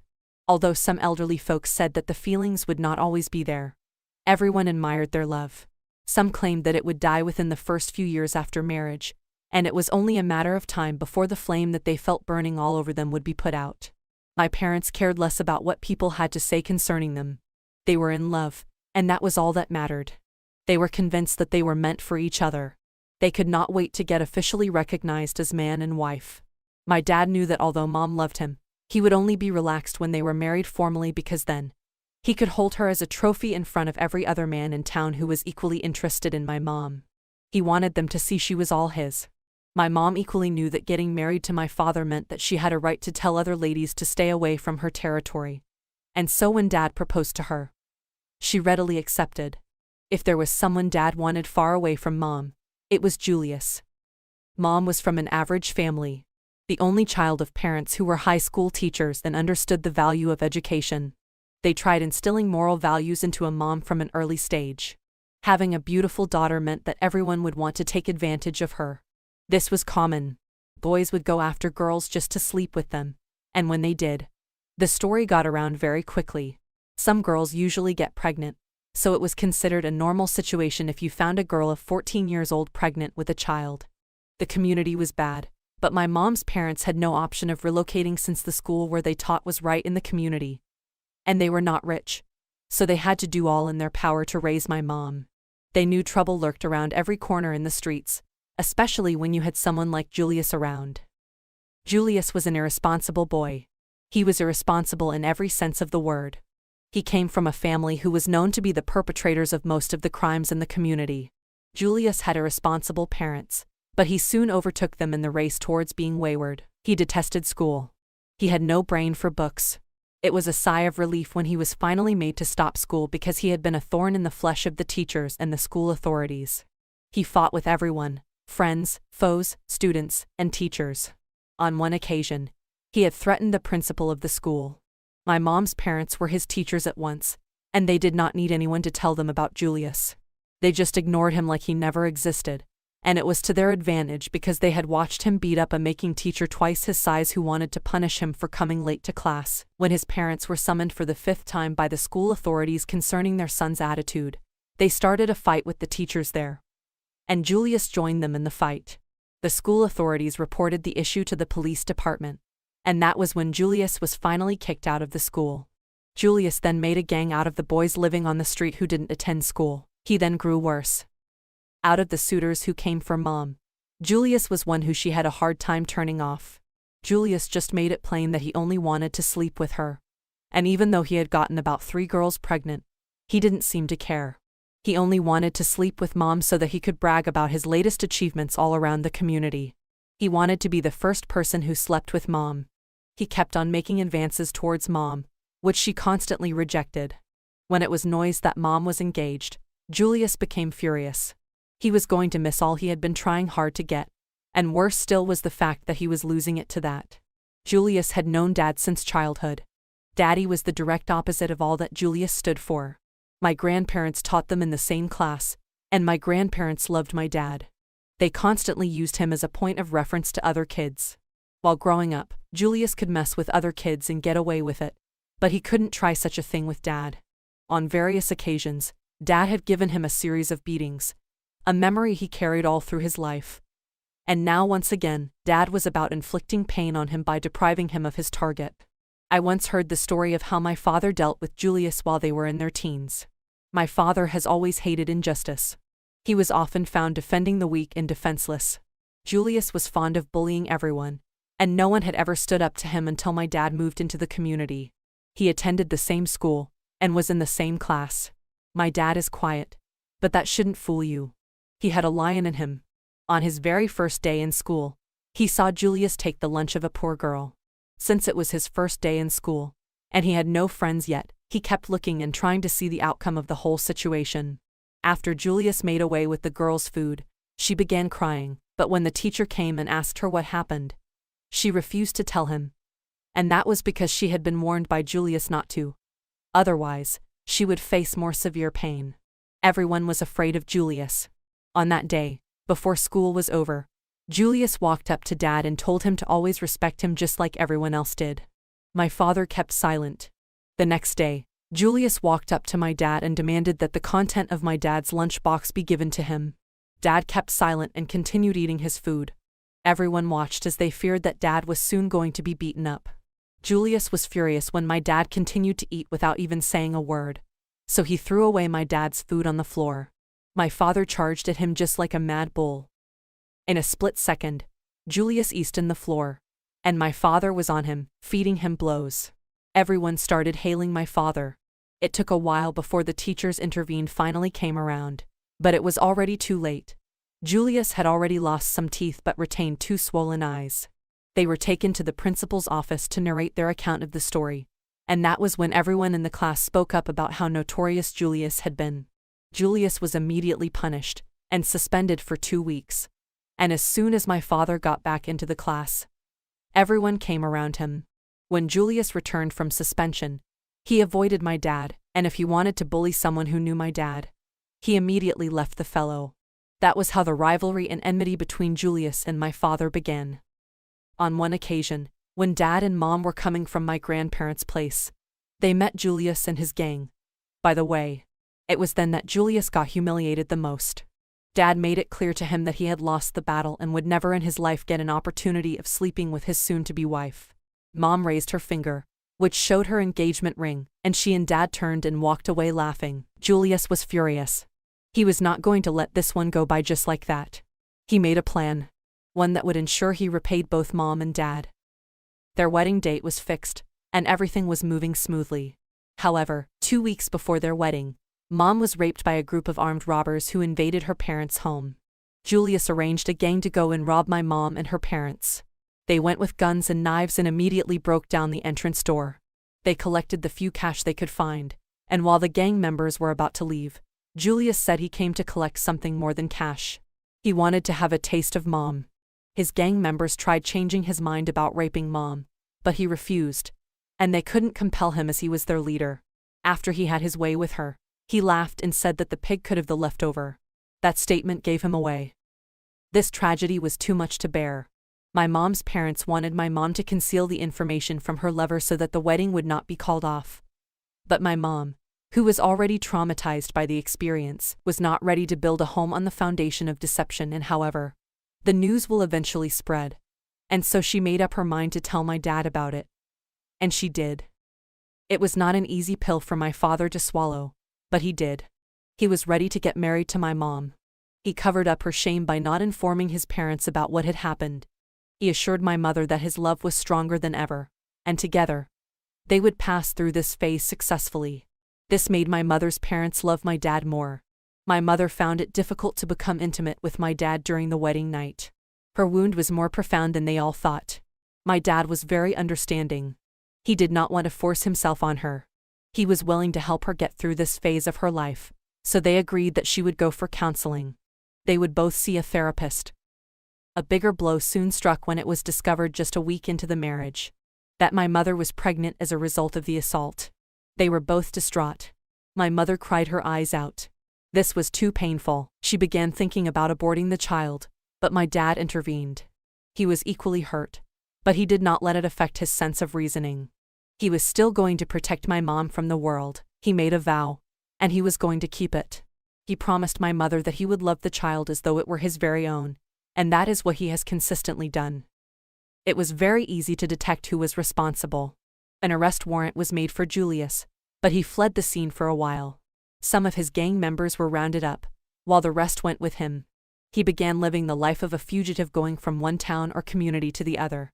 But in each place where he went, he found it difficult laying low, as he often went on a robbery spree just to survive. Before long, he became wanted in several states of the country, and a huge amount of cash reward awaited anyone who would bring the information that would lead to his arrest. It was not long before the law caught up with him. During his trial in court, Julius admitted to the crimes levied against him, and he was sentenced to life in prison. However, while he was being led away, some group of armed individuals attacked the court and killed the judge and 6 officers. Julius escaped and disappeared from off the scene. 3 months after I was born, my grandparents started getting death threats from an anonymous fellow who claimed they would pay for almost taking his life away. It was clear who this individual was. It was Julius. My grandparents were witnesses during his trial, and so when he escaped, he vowed to make them pay. He made several attempts to kidnap me when I was a few months old just to cause my parents pain. My parents then decided that it would be best if my grandparents relocated to a different city. That's why they would be safe from danger. However, today when do you suppose to travel? Julius and his parents attacked them on the way with guns and ammunition, but they were soon disappointed as a heavy military presence was stationed around specific areas where it was suspected that they would attack. They were a massive shootout, and Julius' parents were killed alongside the gang members. Julius was the only survivor, who once again escaped, but this time around, he was coming for my parents. He knew that he had lost everything, and he was willing to kill every one of us and then commit suicide. His luck equally ran out as police officers were stationed at our home. He opened fire when he arrived but was easily subdued. He was taken into custody. On the final day of his trial, law enforcement agents who were heavily armed were placed everywhere just to make sure there was no way Julius could escape. Investigations showed that it was Julius's patents that masterminded his previous escape. Julius was sentenced to death by hanging this time around. While 2 policemen were led away, one of them got so careless and exposed his weapon, and Julius went for it. He made to shoot my parents before he was eventually shot by an officer. It was a day of relief for individuals, families, communities, states, and the country at large. People could now sleep with both eyes closed. Although my dad was determined to cover up my mother's shame, news of the incident got out, and she was so traumatized to the point that she found it challenging to keep up with things. She easily forgot things. She was always lost in thought. She forgot things almost as soon as she said them. She seemed to always drift apart. This was something I witnessed while growing up. She would often get lost in her thoughts while cooking, that it was not abnormal to see her burn her food at least 3 times a week. There was a time when she drove down to the mall to pick up some items, but she boarded a cab back home. When Dad asked her if the car had broken down, she remembered she had driven herself to the mall. This was a regular occurrence. She would request something and reject it as soon as it came. It was no use getting into an argument with her because she was always right. My dad was patient all through the years. He had helped turn Mom's mess into a powerful message, and they both found themselves counseling young couples who were going through a marital crisis. They often organized classes for these couples at home where they would encourage the couples by telling their own story. This class was tagged Sex, Love, and Goop and aired on Netflix. They were a source of encouragement to these young couples who soon started testifying about how the story of my parents helped them. We, the kids, were never allowed to come close to the area where this meeting was held. But I always found a way to eavesdrop. One couple, in particular, caught my attention. I listened to the lady as she and her husband shared their story. With tears of gratitude to my parents, the lady introduced herself as Miranda, and everyone listened as she talked. I remember that she said to everyone, "Good day. My name is Miranda." As hard as I tried, I never was the little girl that had dreams about her wedding. I just wanted the major stakeholders to be happy for the most part. Let everyone enjoy themselves and have money after the wedding. Therefore, when the situation arose that warranted a privately intimate wedding, it wasn't much of a bother to adjust because the picture of happiness I had did not warrant anything happening. However, as much as I never thought of any preconceived ideas of what my wedding would look like, I knew what it wasn't going to look like. And for the life of me, it was not that my husband and I would have a major issue with consummating our marriage for months. The issue is called vaginismus, and no, I'm not ashamed of it. So please don't help me to be ashamed of what I'm not ashamed of. Vaginismus is more of a mental condition than it is a physical one. So, imagine my surprise when the honeymoon I had pictured was laden with pain, tears, and fatigue. Oh, I cried so hard, because we had fought to get to where we were. People were congratulating us, and we were grateful. But what was this? The pain, excruciating, raised to a power of 1,000. I was in pain, intense, serious, and body-shaking pain. My husband hurt from watching me writhe in pain. What was a lubricant? What didn't we try? A few weeks after, nothing had happened, and I was very tired of hearing "just close your eyes. You're imagining the pain. It's not that hard." I went to a gynecologist at a hospital. On the 26th of January, exactly 1 month after our wedding, I decided to seek medical help. I drove myself to the hospital outside the city. This was my first ever gynecologist visit. I explained to a general physician first, and then I was referred to the CMD of the hospital. I remember walking in head down in shame as if I brought it upon myself. That part does not work again. Though, I sat in front of this thick man with no name card or plaque in sight, not on his door, table, or overall. I should have walked away. But I did not because I did not even know what to expect. I explained everything to him in between tears. I felt I could not do anything, no matter how much my husband encouraged me. "How long did you people date for?" he asked, almost eyeing me. 2 years and 8 months, I answered. "So, you people dated for close to 3 years, and you didn't have sex?" Now he was irritated. "No, we didn't." I was smiling, trying to change the topic. "So the rest of us are sinners. Look at it now, 3 years. No sex." His words felt like a dagger in my heart because, at the time, I was already asking God why he asked that we remain sexually pure if the process of deflowering was this painful. This man asked me almost 5 times if I was sure I was a virgin. I answered that I was, except for the sexual abuse that happened when I was a child, which would have sponsored that reality. He went ahead to minimize everything I said, and then asked me to lay on the examination table. After checking the first time, the guy said there's a seal that can easily be removed with his fingers. Brethren, those were the worst 3 minutes of my life. I fell from the table as I ran from this pain. The pain was about to numb my ears and my feet. I screamed, but it came out as muffled groans because tears poured too much. The matron he had sent for had to shout at him to stop. I couldn't drive home after that incident. I had to call my husband to come to get me. Tears didn't stop for almost an hour. I kept crying and crying. At that point, I vowed to encourage premarital sex. As we drove home from that silly doctor, I was very quiet. The tears did not stop. At this time, I wasn't trying to cry. My body just was exhaling. My body knew it had been violated. My husband would have gone to bring the place down, but the issue at hand was more serious to me than getting the idiot to pay. He had told us to try that night, but we could not. We could not even try that week. I bled for about 2 days too. At this point, I was sure that I was going to be an ambassador for premarital sex. God had deceived me. I was going to get him back. Then I called my auntie. She's a top consultant in the country, and long story short, we were in Illinois. University College Hospital. The next week, the professor we saw, oh, what an amazing man. He cried with me, consoled me, and encouraged me when it was time to examine me when I hesitated a couple of times. I started crying on the examination table without anyone touching me. After examination, he prescribed lidocaine and said we should try, but the surgery would be carried out if nothing happened. Thursday that week, I was in UCH for surgery. I was completely put under. I didn't even know when I slept off. They called it digital dilation. My husband was a rock, complete support. My mum could hardly sleep or breathe. Oh, I don't want to go into my mum's reaction. It's too much. The woman was broken. Anyway, after spending the little we spent, and the time, my body was knocked out for 2 weeks after that surgery. I was dizzy for 2 weeks nonstop. The surgery did not work. At this point, I lay on the bed and asked God what I had done to deserve this pain. If it was just difficult, it would have been different. The pain was completely beyond me. It would reverberate underneath my feet, almost numb my ears. It wasn't acute pain or a bearable pain. The professor had told us that if the surgery did not work, we were to return for a procedure where I'd be numbed waist down. And then we'd try given professionals. Chris swore that it would never be him or his wife, so that was a no-go area.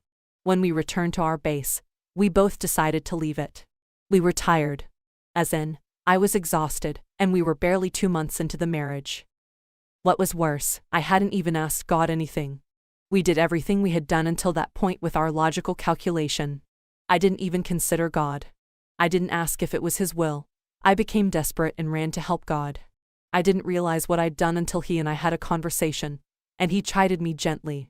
I cried. Auntie D and the professor kept calling to find out our progress, and I had to gently tell her to leave it be. My mental health had taken such a hit that I could not even have anyone constantly checking on us. My husband and I decided to enjoy each other. Ladies and gentlemen, penetrative sex is not the only sex in the world. It's not.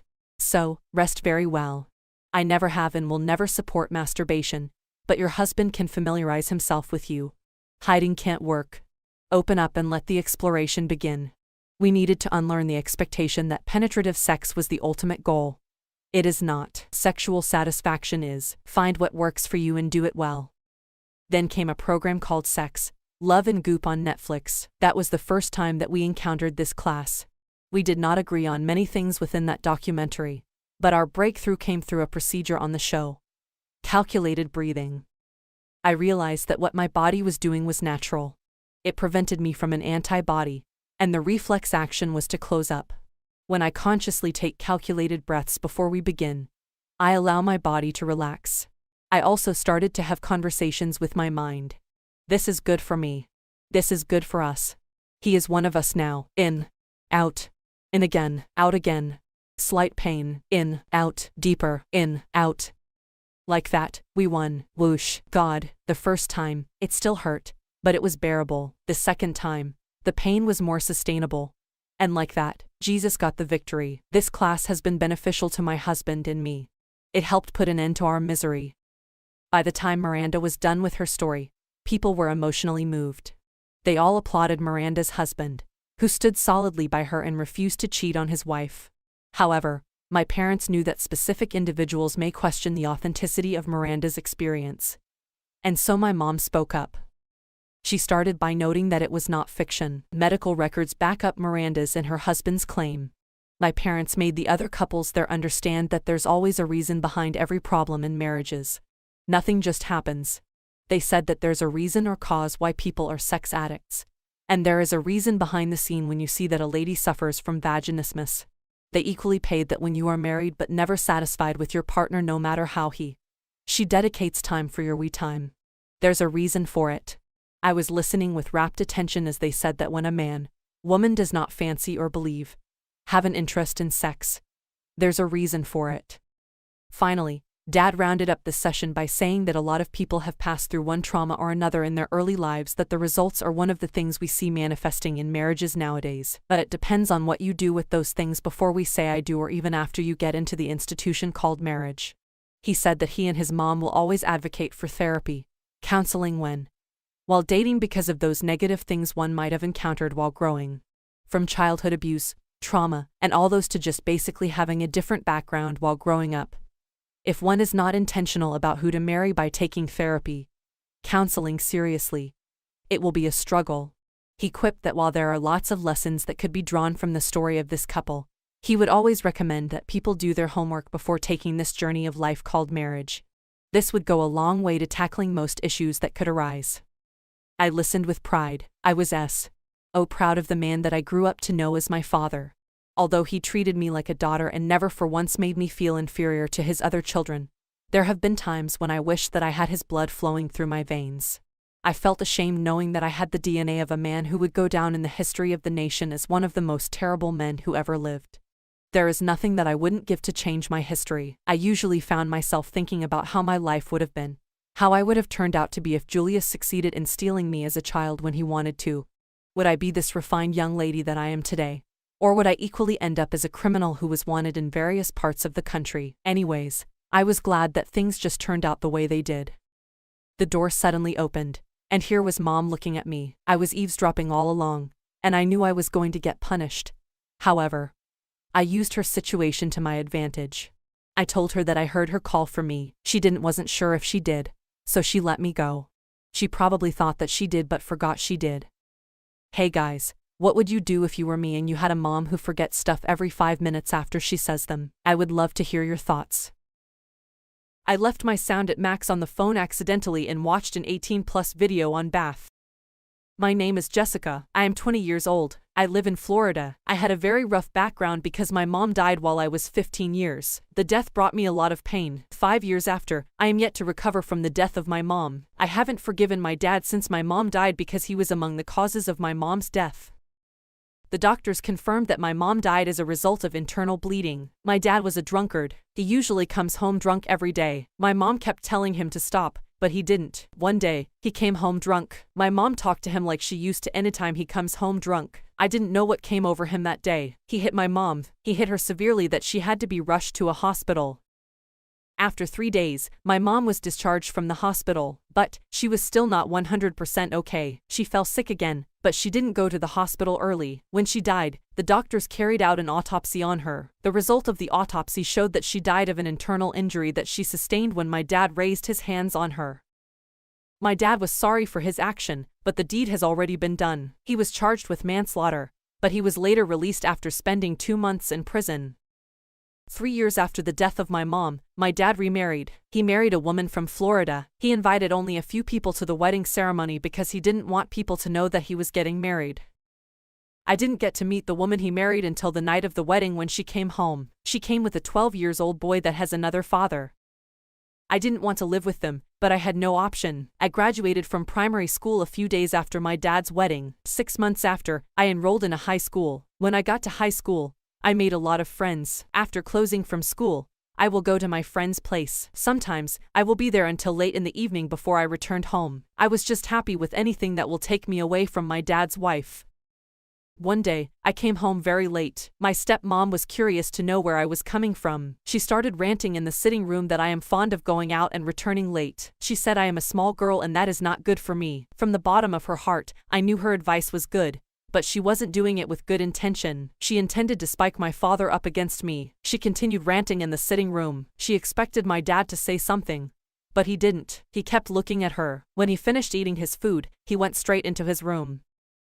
The next day, my stepmom's son Philip saw me sitting in the sitting room and he sat close to me. At first, I wanted to leave his sight, but I noticed that my dad was looking at me, so I kept my calm. A few seconds later, my dad walked away from the sitting room. Philip noticed that I was waiting for my dad to leave the sitting room so that I can walk away from him. Therefore, as soon as my dad walked away, he started begging me not to leave. I asked him why he was begging me. He said he knows what I wanted to do. I asked him what he claimed to know. He said he knows I want to walk away from him. He said I should not do that. I asked him why I should be sitting with him when we have nothing to discuss. He said he has something to discuss with me. I said he should say whatever he wants to say because I am listening. I was already up from my seat when I was talking. He pleaded with me that I should sit before he can say what he wants to say. For a while, I told myself that I do not need to transfer the aggression in me to him. I thought within myself that he wasn't the one that offended me. I sat as he instructed and I told him to say what he wants to say. Philip started by apologizing. He said he knew his mom went overboard yesterday. He said since his mom came to the house, we have been living like enemies. He said it's not supposed to be like that. He said we are all living in the same house, so we should live like one big family. He said there is no gain in living like enemies in the same house. I sat down for a while and thought about what he said. I thought within me that everything Philip said was the truth. I said to Philip that I understood everything he said perfectly. I said I don't have any issues with his mom. I said I just feel like his mom doesn't like me. I told him that I think that his mom sees me as a threat. He said his mom does not see me as a threat. He said his mom is a very nice woman. He said the issue I am having with his mom was because I have not fully understood who she is. He said once I understand her perfectly, we wouldn't have issues again. He said he would talk to his mom and make her see the need to live as one happy family. He said he knows his mom will listen to him. I told Philip that I don't have any problem with his mom. I said if she is ready to live with me peacefully, I will also live with her peacefully. Philip left the sitting room and went into his mom's room. I didn't know what he told her, but I believed he told her about the reconciliation. 20 minutes after, Philip and his mom walked into the sitting room. I didn't look at her face because I was still angered by what she did to me the previous day. She then sat close to me on the couch and asked for forgiveness. She said she knew we haven't been living as a family since she came into the house. She said she knows that the fault is from her. She said she is ready to make amends and make us live like one big family. I was happy to hear that. I told her I don't have any issue with her. I said she is old enough to be my mom.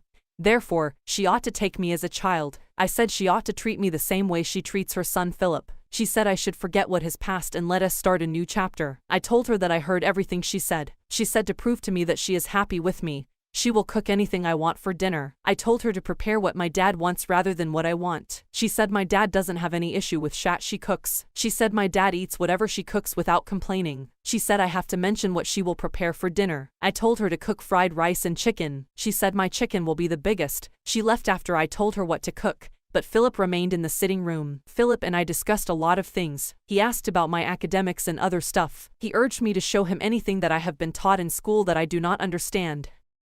At exactly 7 p.m., my stepmom served dinner. She sent Philip to call my dad who has been in his room since morning. When my dad came to the dining, he was surprised to see me eating in the dining with my stepmom and Philip. Before we settled our dispute, I do not eat in the dining. Anytime I am served my food, I either eat it in the sitting room or my room. Another thing that surprised my dad was the way Philip and I were talking while we were eating. My dad was forced to talk. My dad said he cannot understand what is happening in the house. He said whatever it is, he is happy with what he is seeing. He said this is how we are supposed to be. He said we are supposed to be one happy family. My stepmom told my dad that we have settled all disputes and we are now living as one big family that we are. My dad was very happy. He said my stepmom has just made his day with what she told him. He said what he heard calls for celebration. He said we should all prepare to go to the beach the next day. Philip and I screamed when we heard about going to the beach. None of us have gone to the beach before. I have been hearing about how fun the beach is, but I haven't had the opportunity to go. So, when my dad mentioned the beach, it was as if he knew what I wanted. After dinner, we all went into our separate rooms and slept. Philip and I woke up very early the next day in anticipation of visiting the beach. After taking my bath and putting on my dress, I went to check on Philip in his room. When I go to his door, I knocked and Philip answered. Philip said I should wait for him in the sitting room because he is taking his bath. I walked back to the sitting room and sat alone. I put on the television because I was bored and there was no one to talk to. 10 minutes later, Philip joined me in the sitting room. He was looking very handsome. He sat close to me and we watched television together. 20 minutes later, my stepmom and my dad came out of their room. My stepmom was already prepared while my dad was still not prepared. My mom went into the kitchen so that breakfast will be ready before my dad finished his preparation. 20 minutes later, my dad came out prepared. No sooner had he sat down in the sitting room than my stepmom called us to the dining. We ate breakfast as a family. After eating breakfast, we walked straight to my dad's and drove off to Miami Beach. We left home at exactly 10:20 a.m. and we arrived at Miami Beach at exactly 11:50 a.m. Miami Beach is a good sight to behold. It has a beautiful environment. Fun seekers from all over the world were gathered at Miami Beach. We had a lot of fun. Philip and I played in the water. We ate a lot of things that were sold there. The beach was in a carnival-like mood because it was during a public holiday. We ate together and drank together. We took photographs together too. We enjoyed ourselves as one big family. We left Miami Beach at around 6 p.m. We got home around 7:30 p.m. When we got home, we sat in the sitting room and talked about our experiences at the beach. My stepmom did not bother to go to the kitchen because we had already eaten to our satisfaction at the beach. At exactly 9 p.m., my dad left us and went to his room. A few minutes later, my stepmom stood from her seat and walked to her room. Philip and I continued our gist after they left. We chatted until 11 p.m. before we both went to our respective rooms. I was happy throughout that week. When I got to school on Monday, I told my closest friends what happened in our house. It surprised them a lot because they didn't know that my stepmom could be that nice. My closest friend Evelyn promised to visit me by the weekend to have a feel of what our home looks like presently. When I got home on Friday, I told my stepmom about Evelyn's visit. She was very happy to hear that Evelyn was visiting. She said she has a place to go on Saturday, but she will wait for Evelyn's arrival before she leaves. Evelyn arrived at our house as early as 9 a.m. She ate breakfast with us. After we ate breakfast, my father was the first to leave the house. He said he wants to visit his childhood friend Mr. Patrick. He said it's been a long time he saw Mr. Patrick. 15 minutes after he left the house, my stepmom left too. She told us to take very good care of ourselves. She said we should make sure the house is tidy before she returns. When she left, Evelyn and I went to my room while Phillips remained in the sitting room. Evelyn and I chatted for hours. We talked about school, careers, and many other things. At exactly 2 p.m., Evelyn told me she wanted to leave. She said she doesn't want her mom to start calling her cell phone number.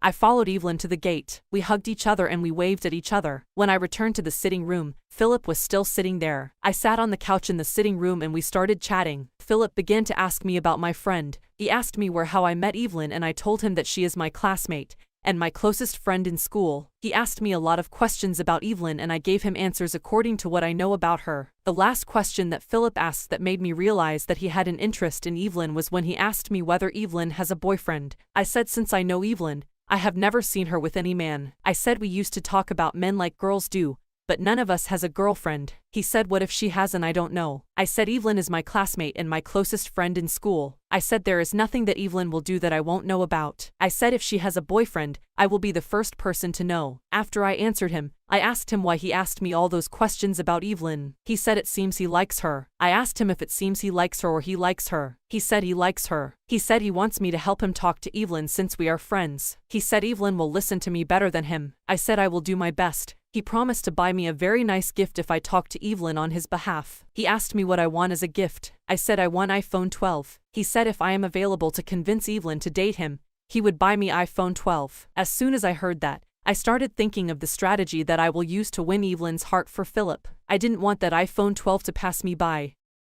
The next day in school, I took Evelyn to the school's restaurant during the break. I bought her chicken and wine. After she finished eating the chicken and wine, I told her that I have something important to tell her. Evelyn said she knew something was fishy when I bought an expensive chicken and wine for her. She asked me what I wanted to tell her that made me spend an expensive amount on buying chicken for her.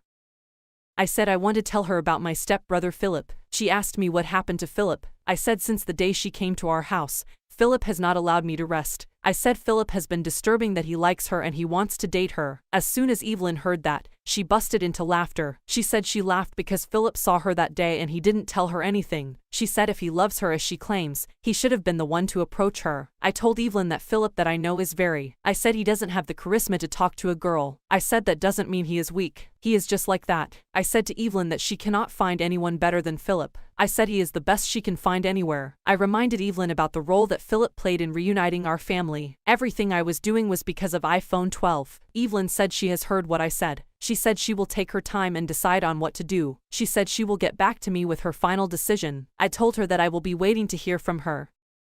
While we were going home on Friday, Evelyn said she will come to our house the next day so that she can see Philip for herself. She said if she sees him, maybe he will be able to talk to her himself.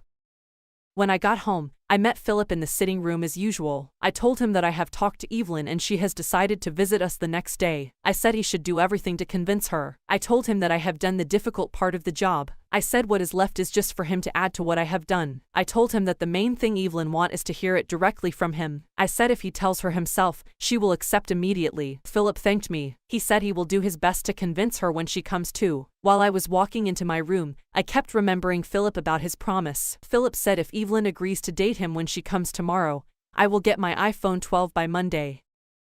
Evelyn came to our house at exactly 11 a.m. on Saturday. When she entered the sitting room, I deliberately excused myself from the sitting room so that I can leave her with Philip. I went into my room and hid behind the door so that I can hear their conversation.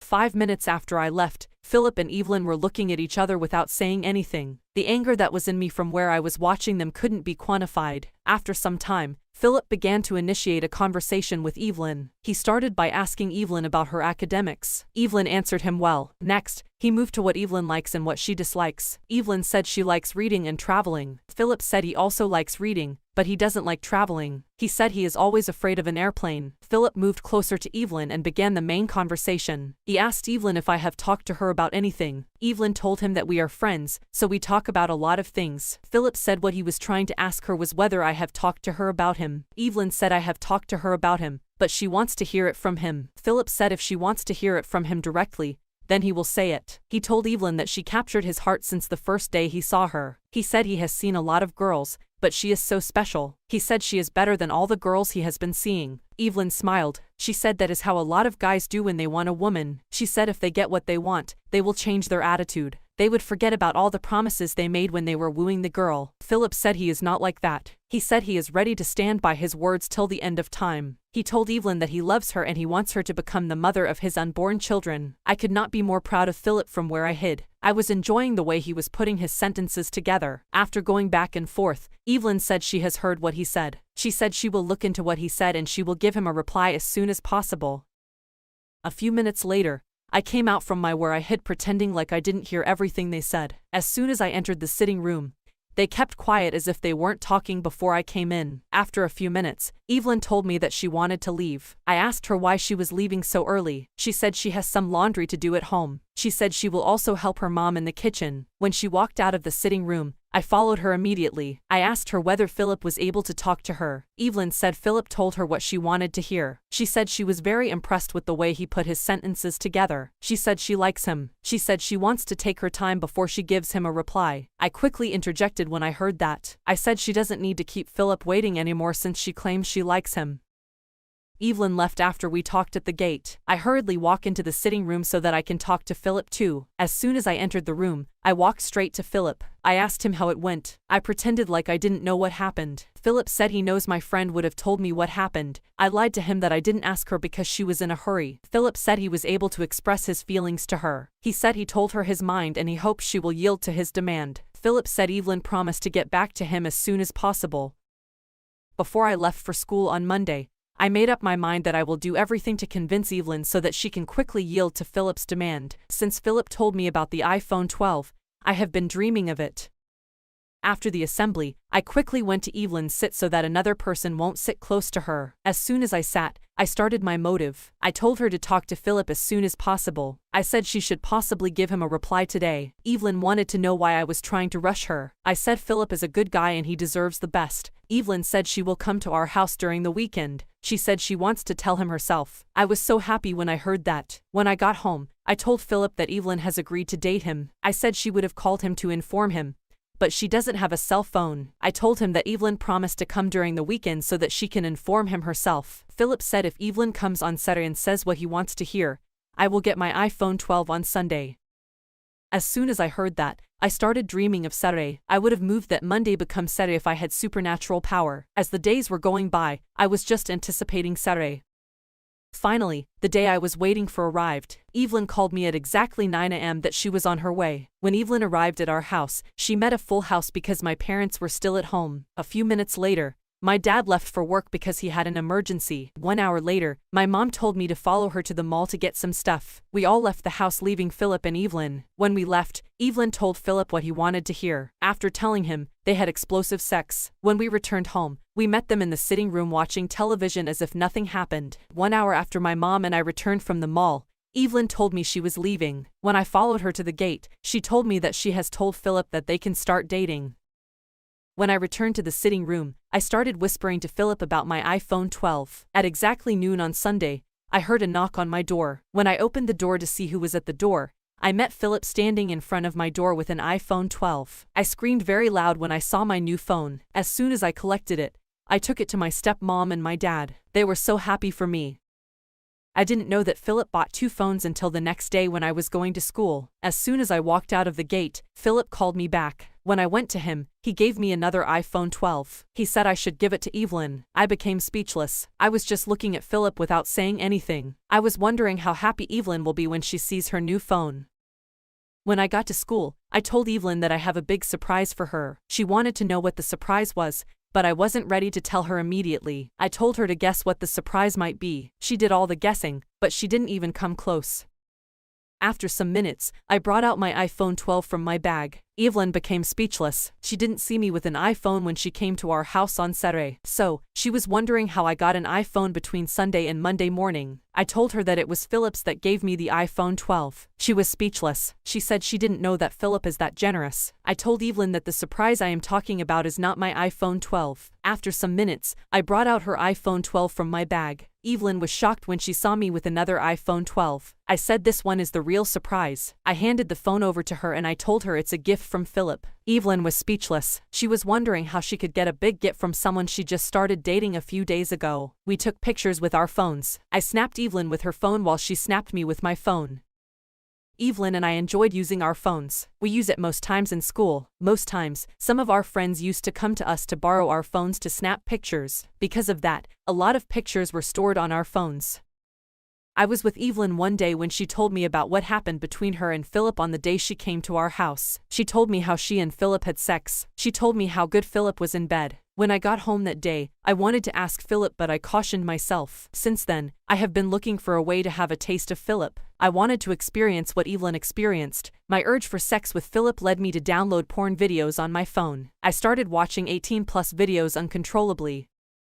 The next Saturday, my dad and my stepmom attended a wedding ceremony, leaving only Philip at home. Because I was bored in my room, I came to the sitting room to watch television. I did not enjoy the programs on display. Therefore, I connected my phone to the speaker. The videos on my phone were playing one after the other. The speaker's sound was at max. Therefore, Philip heard what was going on in the sitting room. A few minutes later, I left the sitting room to take my bath while the videos were still playing. As soon as I started bathing, I heard the porn video on my phone playing in the sitting room. I had soapy water all over my body, so I couldn't rush out. I hurriedly took my bath and rushed out to stop the video that was playing. When I got to the sitting room, I met Philip. I couldn't say anything. He looked at me surprisingly. Philip was wearing short trousers, so I could see his anaconda. As soon as I saw Philip's anaconda, I remembered what Evelyn told me. I knew it was my time to enjoy what Evelyn enjoyed. I moved closer to Philip and I grabbed his anaconda. Philip didn't resist. You could tell that it was what Philip has been dreaming of. We kissed and romanced each other right there in the sitting room. After 20 minutes of romancing, we went to my room and had proper sex. The sex was explosive. I saw what Evelyn told me myself. After that day, Philip and I continued to have sex until we both got married. Hey, guys, please let me know if this is right or if this is what I should do, or please let me have your thoughts on this. This story takes us to a 16-year-old girl. Sweet 16, they say. But they don't know that life can be cruel even at that time. What can happen to a 16-year-old to think that life is cruel? Let me introduce myself. I am Anita. I come from the city that never sleeps, New York. Just like New York, I never sleep too. New York can be very inspirational, especially at night. You can't miss the lights. I live in the 10th floor of our apartment, and the views are just crazy. I always nap after school during the day so that I can enjoy the warm nights that New York brings. My favorite part of the day is sitting on my balcony, just like I am right now. I either am writing, watching a TV show, or sometimes I get lost in my own thoughts. My go-to TV show right now is definitely Game of Thrones. Everyone has a guilty pleasure. For me are TV shows and movies. I don't have a specific favorite genre. It simply has to have a beautiful, inspirational message behind it. My favorite part of our apartment is definitely our balcony. I spend the most time there. I eat there. You can learn a lot about the city on your balcony. You see a lot of stuff that happens. A lot of cool people just walking around. I witnessed a lot of breakups between random couples, drunk people passing on the streets. And it's kind of entertaining. Since I spent a lot of my time on the balcony, I almost know every one of my neighbors' stories. You might think that I spy or something, but I don't. I just can't help but stare. I have a lot of vases of flowers that I take care of it. It's kind of becoming my hobby too. I even got some lemons that I can't wait to grow and eat. On my balcony, I am never alone. I have my sweet little one, my cat Bella. I am a dog person kind of type. But dogs are hard to keep inside. Our Bella has been so easy to live with. She is white and fluffy. She is sweet and caring and the best cuddle partner that I could ever ask for. I've had Bella for 3 years. It was a birthday present from my parents. Bella loves to stare out of our balcony too. She has a curious soul. Just like me. Sometimes I feel like we are the same soul but in different bodies. It's like she understands what I say. I hope she doesn't feel lonely. We have thought about getting another kitty, so she can have some company. But we haven't decided yet. Besides my cat Bella, I live, of course, with my 2 beautiful parents. I am their only child, and they always got me feeling special. They feel sorry that they never had the chance to give me a sister. But they could have other children. However, even though sometimes it's hard, I never complain in front of them. My mother's name is Emma, and she is a veterinary. I love visiting her at work and just petting all those beautiful animals. My mother is very gentle and kind, and the animals love her. It's like the animal notices a good soul and feels comfortable. My father, Jim, on the other hand, is a lawyer. His job is more stressful, and I barely understand some of it. There are nights that he comes late at night because he is at his office working. My parents live in 2 different worlds, but still, they get each other so well. I aspire to have a love like theirs. It breaks my heart to think that someday they will get old and that I won't have them forever. We, as a family, try our best to spend time together. We love Sundays. My parents don't work on Sunday, so we always go somewhere and spend time together. Besides my life at home, I also have a life outside of it. I go to school. I am a sophomore. I have one very close friend who happens to be my neighbor. Her name is Sarah. She makes high school easier. We go to school together. And we come back together. She is like a sister to me.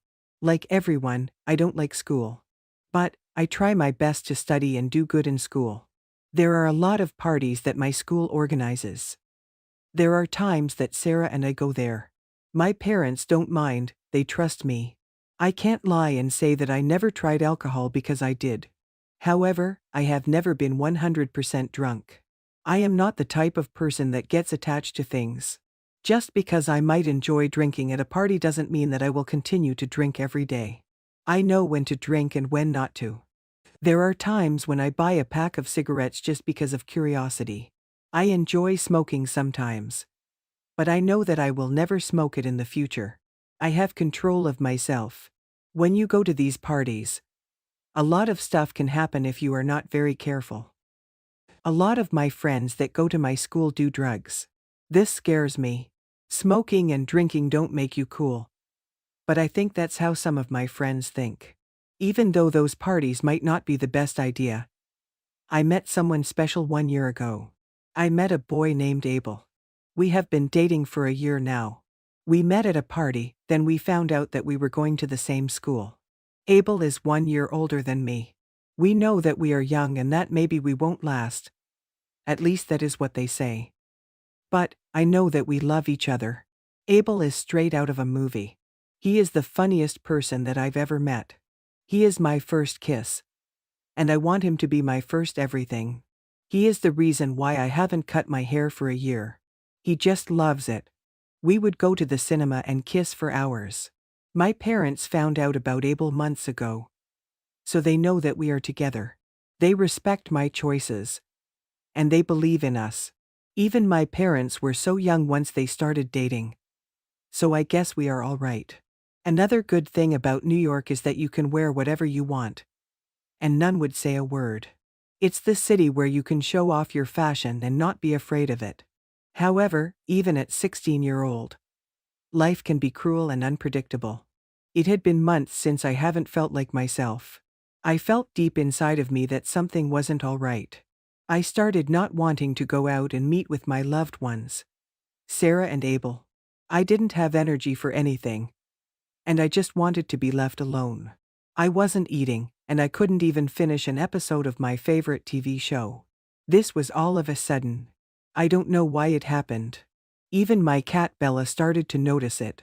She would come up at my legs and just stare at my eyes like she asked me if I was okay. But I wasn't. I was meeting up with Abel. But I couldn't even speak.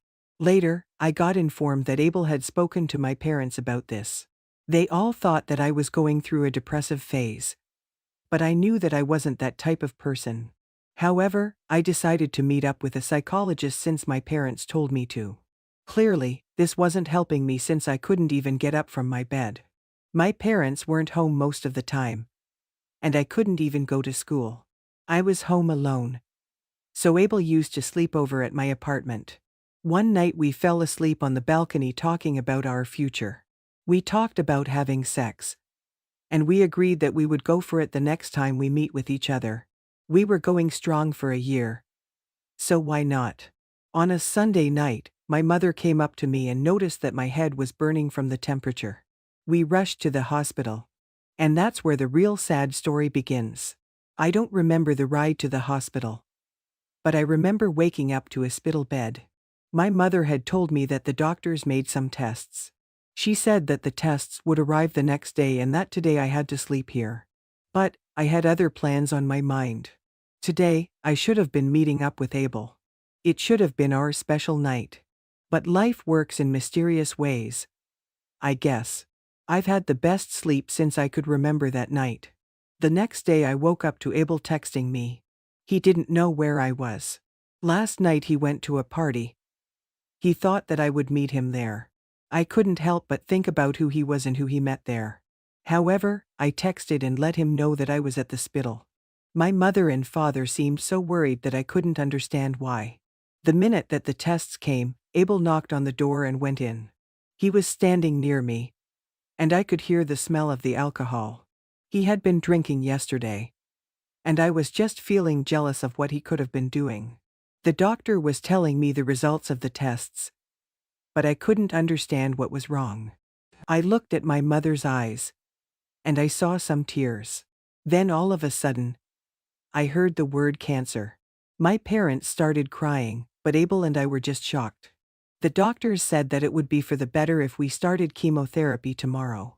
Chemotherapy, tomorrow, how could my life change in a second? I just wanted to get home, to my movies and to my cat. That night I barely slept. The next day came so fast. Abel wasn't here. He had to go to school. I already felt like we weren't so close. My doctors said that the chemo treatment would last between 3 to 6 months. But I was ready. I just wanted to get over it. I took the first dose of the first day. Can't say that I loved it. My parents took some weeks off of work and were staying there with me. Then, bad news after bad news.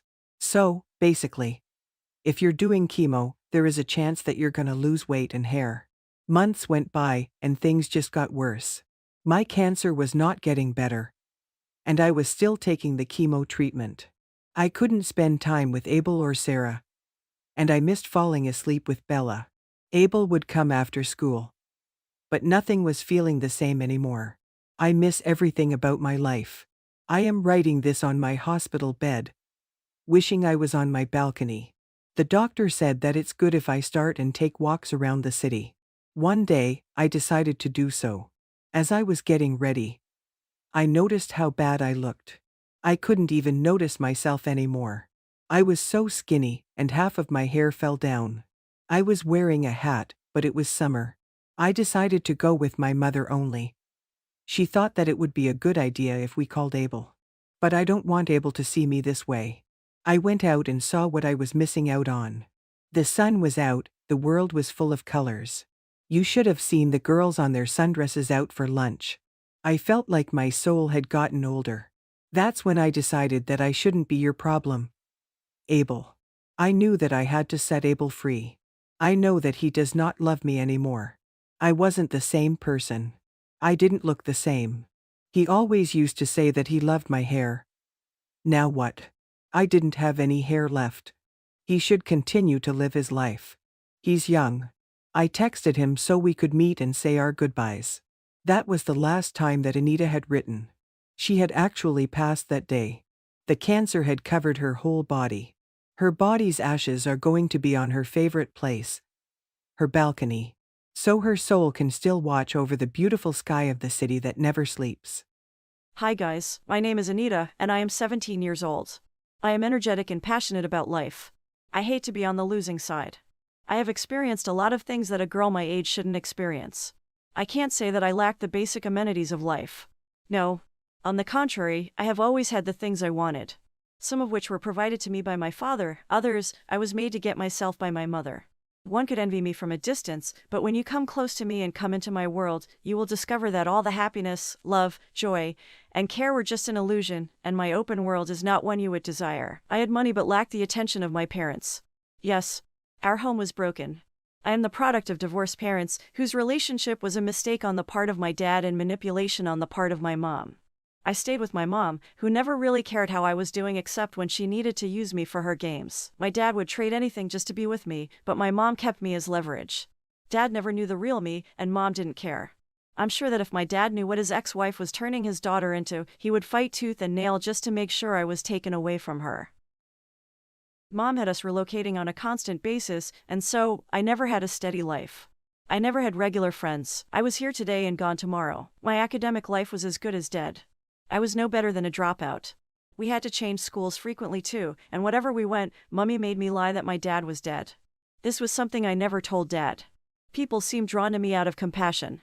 The girl who lost her dad. There was a time when I usually found myself wishing that things were different. As a growing child, I would find myself wishing that I had parents who could see eye to eye. It was just too much for me.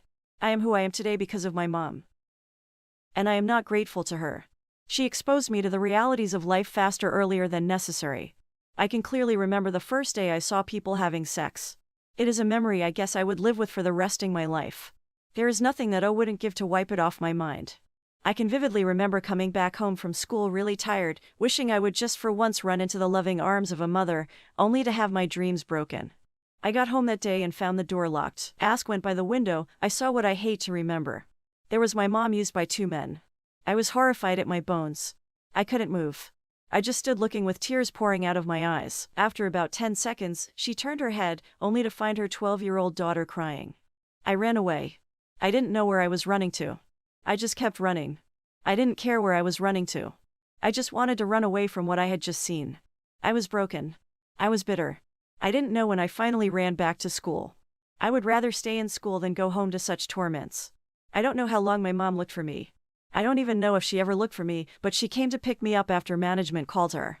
On our way home, she tried acting nice. I can't remember the excuses she made, but she somehow made me promise not to tell Dad about it when next we spoke. Although I promised to keep the secret, that night, I was broken. Until then, Mom had been like an angel in my eyes. Spotless, a sweet soul. How she could stoop so low to do such a thing was something I couldn't tell. I tried crying myself to sleep because the nightmare was happening with my eyes wide open. I prayed that it would just be a bad dream once I woke up. Very early the next morning, Mom actually started acting like nothing bizarre happened. She seemed like the mom I had known, but no matter how hard she tried, the wound was fresh, and it would take us a long time to heal. That ordeal was the first of many. Soon, she got tired of hiding her shaft deals from me that I got used to seeing various men at our place. Why Mom chose to live that kind of life, I could not tell. When I grew older, I understood why she tried her best to beat poverty. My mom was from a poor background. Her parents were extremely poor. It was so bad that they had nothing but hatred towards her when she was given birth. Her parents hated her for coming into the world. They cared less if she lived or died, and she was usually at the mercy of the good-hearted people of the community. She never knew what it meant to be loved. Although they shared the same house, everyone lived on their own. Her father lived for himself. Her mother lived for herself. Her sister lived for herself. Her half-brothers lived for themselves. Nobody cared for anybody. If anyone was sick, nobody cared. If anyone died, nobody cared.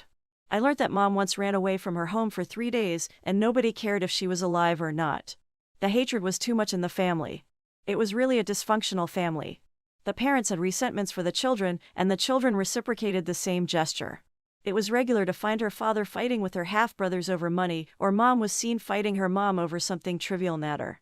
Her parents were often heard saying that their biggest regret in life was the failed abortion of all their kids.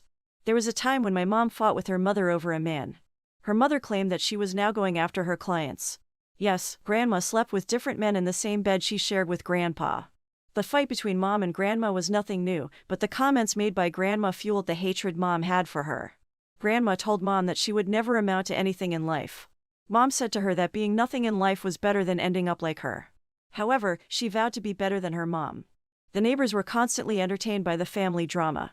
Mom's family was everything terrible you could imagine. It was a jungle, and everyone lived like an animal.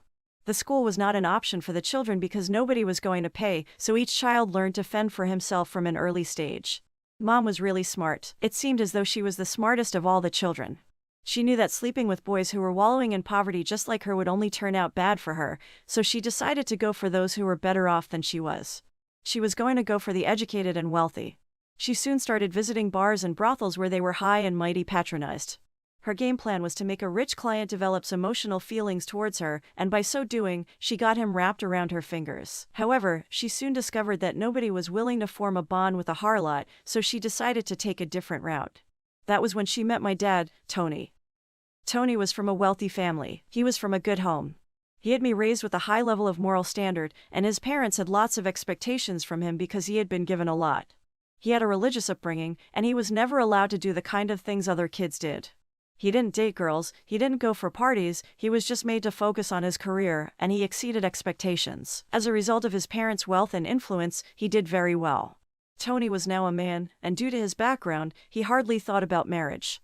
He had zero thoughts about dating and getting married. He was into his work. This soon gave everyone around him, especially his parents, concern. They soon began advising him to get married. His company held a party to celebrate their achievements, and his colleagues persuaded him to lighten up and join them at a bar. It was while he was there that Mommy spotted her next big fish. She approached him while he was with his friends, and they happily excused themselves. Mom quickly knew that Tony was a newbie in places like that. He declined the glass of wine she offered him, and when he finally gave in to her request for a dance, Mom had to guide his steps on the dance floor. Soon after the party, Mom took him for an after-party, which led to her becoming pregnant. Dad was full of regret. What was he going to do? How would he tell his parents that he had gotten a girl pregnant outside wedlock? He was scared of aborting the child as he didn't want to put either mother or child in harm's way. His religion forbade abortions. He finally decided that it was best he just got married to her. He took her to his parents, and when they questioned her, she lied that her parents were dead and she had to fend for herself. The marriage took place before the pregnancy became obvious. After the childbirth, he learned he had made the worst mistake of his life. One which could ruin him. Mom resumed smoking immediately after I was born, and her thirst for alcohol couldn't be satisfied. She turned the home into a mess, and even though she would never lack since she was the wife of a millionaire, she was never really satisfied. She kept on going to parties, and while I was still months old, Dad couldn't understand why a mother would be this reckless. It was clear that she didn't know how to love. I guess that you can't give what you don't have. Dad finally decided to get a divorce from her when he caught her sleeping with one of his staff, and he discovered that her parents were still alive with 6 children. It was more than he could take. He cared less about the consequences. After her marriage to Dad, Mom traveled down to the community where her family was staying. Being a billionaire's wife, she went with her car and driver to spite her family. She needed to show her mother that she finally ended up very well. It was the talk of the town. She had changed her name from Rachel to Cindy. She spoke in an accent that was foreign to her community. She threw money in every direction except towards her family. The hatred was deep. Her family was not going to let her be. They traced her down to the city and made several claims about being her family, but she simply told her husband that they were just frustrated beggars who were out to take advantage of other people's success. Tony believed her.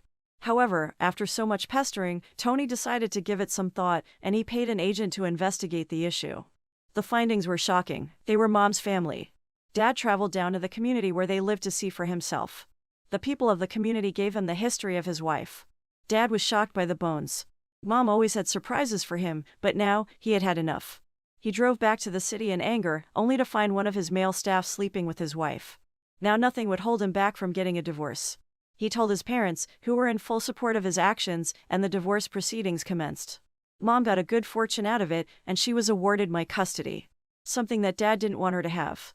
Dad was made to pay her a certain amount every month, which would include Carter for the needs of both mother and child, and he could see me twice every week. Mommy didn't seem to care. She had won either way. She would no longer have to dance around with poverty anymore, or so she thought. Within months, she had squandered the money gotten from the divorce, and we had to live on the monthly allowance. This allowance was never enough for Mom, and so she decided to play her game again and get another prey. This made us go from city to city. This made my claim to not have a father. It wasn't until I was 14 years old that my mother finally forced me to have sex. The men who usually visited the homes where we stayed would often make passing glances at me. They complimented my beauty and would whisper something into Mummy's ears, after which she would nod her head and say that I wasn't ready. When I turned 14, Mom made me follow a young man home. I guess he was twice my age. He was the son of one of her older male friends, and I later learned that the man wanted his son to get intimate with the lady because he heard him say that he was attracted to men. So, when this friend of Mom paid her a considerable amount, she called me and asked me to follow the boy home, and we should both enjoy ourselves. We got home, and I was amazed at the beauty of the house. I had only seen such places in the movies. The servants quickly arranged dinner for the both of us, and we ate in his room. It was clear that everything was new to him as they were to me because I could tell that he was more nervous than I was. We played a bit, and he kissed me. We soon found ourselves trying to make the night a success story for our parents, and we eventually did. When I was driven home the next day, I was really embarrassed by Mom took the opportunity to give me some lecture on sexuality. I watched her glow with pride as she said that I had been initiated into womanhood and that it was a phase every girl must pass through. She said it was a privilege to have had my first encounter with the rich man's son. I didn't even know his name, and I was sure that he didn't know mine. This was how I got introduced to life, and it didn't take long before I became a pro in the area of dating. My mom and I soon formed a partnership. She would have me put the best schools where the kids of the wealthy usually went. I was to identify them and get close to them. Through them, I would then give her access to their father. Mom had no issues making these men fall for her. She was beautiful. Far beautiful than myself. This was how Mom sustained the luxurious life she had so come to know. It was when we moved over to a new city and I was enrolled in a new school that I met Pete. Pete was a charming guy, but he was not really my type. He was naive in every sense of the word. I played the pity game and got the empathy of the class. Pete was moved by my story. He never knew that I was moved by his father's wealth. He was an excellent combination of intelligence and wealth. I soon had Pete solving problems for me, academic and financial difficulties. I had learned to be manipulative, just like Mom, so I had no issues making Pete think I was genuinely interested in him. Mom would always warn me not to lose focus or get attached to any guy because we were not going to stay at a place for long, so I had never had a serious relationship with anyone. I don't even remember a time in my life when I had feelings for a guy. I was just taking them for a ride. Pete soon invited me over to his house. He had wanted me to meet his dad. When I arrived, the dad was still busy and Pete and I just sat at the lounge talking. When he finally came to join us, I was overwhelmed by his presence. He had such charisma and confidence that every lady would want her man to possess. When I saw him, I almost doubted the fact that Pete was his son because he was way handsome. His light baritone voice carried with it such authority that made his servants loyal. When he came, Pete immediately introduced me to his father, Mr. Xavier. I was smitten. I watched his whole body as he talked. He was the complete package. He asked about me, and I talked about myself. I gave him the usual story that I had given everyone else about my dad being dead and my mother working hard to make ends meet. They all bought the story. Everything went perfectly that night. After dinner, Mr. Xavier asked that his driver drop me off. I wasn't pretty sure that I had impressed him that night because he seemed to pay little attention to me. However, I looked forward to coming over again, not seeing Pete, but seeing his dad. Mr. Xavier. However, although I was intrigued by him, I knew that the story concerning his escapades with ladies could be true because he never seemed interested in my mom when I spoke about her. Mr. Xavier was an oil magnate. He never remarried after the death of his first wife, who died during childbirth. He wasn't ready to settle down with any lady because he knew that they only came around because of his wealth. Losing the woman whom he had struggled with was really painful for him. His wife was everything to him. His success story would never have been written if not for her sacrifices. She was his motivation. She saw things in him which nobody ever saw. When he was starting up, things were not very smooth, but she stuck with him and she gave him every support which he needed. He was really a mess, but she fixed him up. He was scared that she could leave him at any point in time because she had the opportunity to ditch him for more affluent guys, but she always reassured him of her undying commitment towards him. It was clear to Mr. Xavier that his lover was an angel sent to him from up above. He owed her his life. His life was now worth a lot simply because of the investment she made in him. He proposed to her as soon as he could afford a ring, and although she had no reason to say yes, she did. She was willing to risk her life for him. After they were wedded, she further intensified her efforts towards the growth of his company, and 5 years into the marriage, he was already a billionaire. That was when she became pregnant for Pete. Mr. Xavier was so happy when he got the news of her pregnancy. They were finally going to get an addition to their family. He made plans for them. He put things in place for the delivery. He actually got his wife a surprise house and a private jet just to say thank you. It was, however, a sad day for him when he was told that she didn't make it. He felt terrible. It was as though his world had just crumbled. He experienced a kind of pain that he had never known in all his life. He felt empty inside. His wife had just left a space that would be impossible to fill up by anyone else, and although he found consolation in the child which she left behind, he made a vow not to remarry. He knew that he would have a hard time finding a lady who wouldn't love him because of his money. A few months to his wife's demise, he began visiting clubhouses, and that was where he slept with a lady who claimed to be pregnant for him. He wasn't going to make the mistake of getting married to this harlot. That was a mistake a friend of his had made years back. He, however, took care of the lady who claimed to be carrying 2 children on the inside of her. He made sure she was comfortable and lacked nothing. He was willing to accept responsibility and take care of them all, but it was soon discovered that the lady had been lying all along.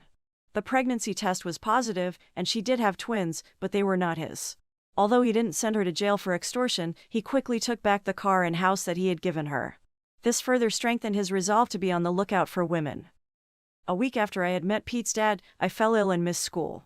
This was our plan to get Pete to come to visit, and he did. When he arrived home, Mom quickly made him feel comfortable. She was good at that. Pete immediately fell in love with her personality. She was giving the love of a mother which he had never known or experienced. All through his stay, I was eagerly waiting to hear him say that his dad sent regards to me, but he didn't. While looking at him talk or laugh, I could only think about his dad. What was happening to me? Why was I falling for his dad? This was the first time in my life that I would really be interested in someone, and it just had to be my boyfriend's dad. Pete gets home feeling overwhelmed by the love shown by my mom. It told his dad all about her. She lit up a spark in him that his father had never seen since he was born. It wasn't surprising when Mr. Xavier invited Mom and me for dinner at his place. We knew that our plan was making progress. The day finally arrived when we were going to meet with Pete and his dad.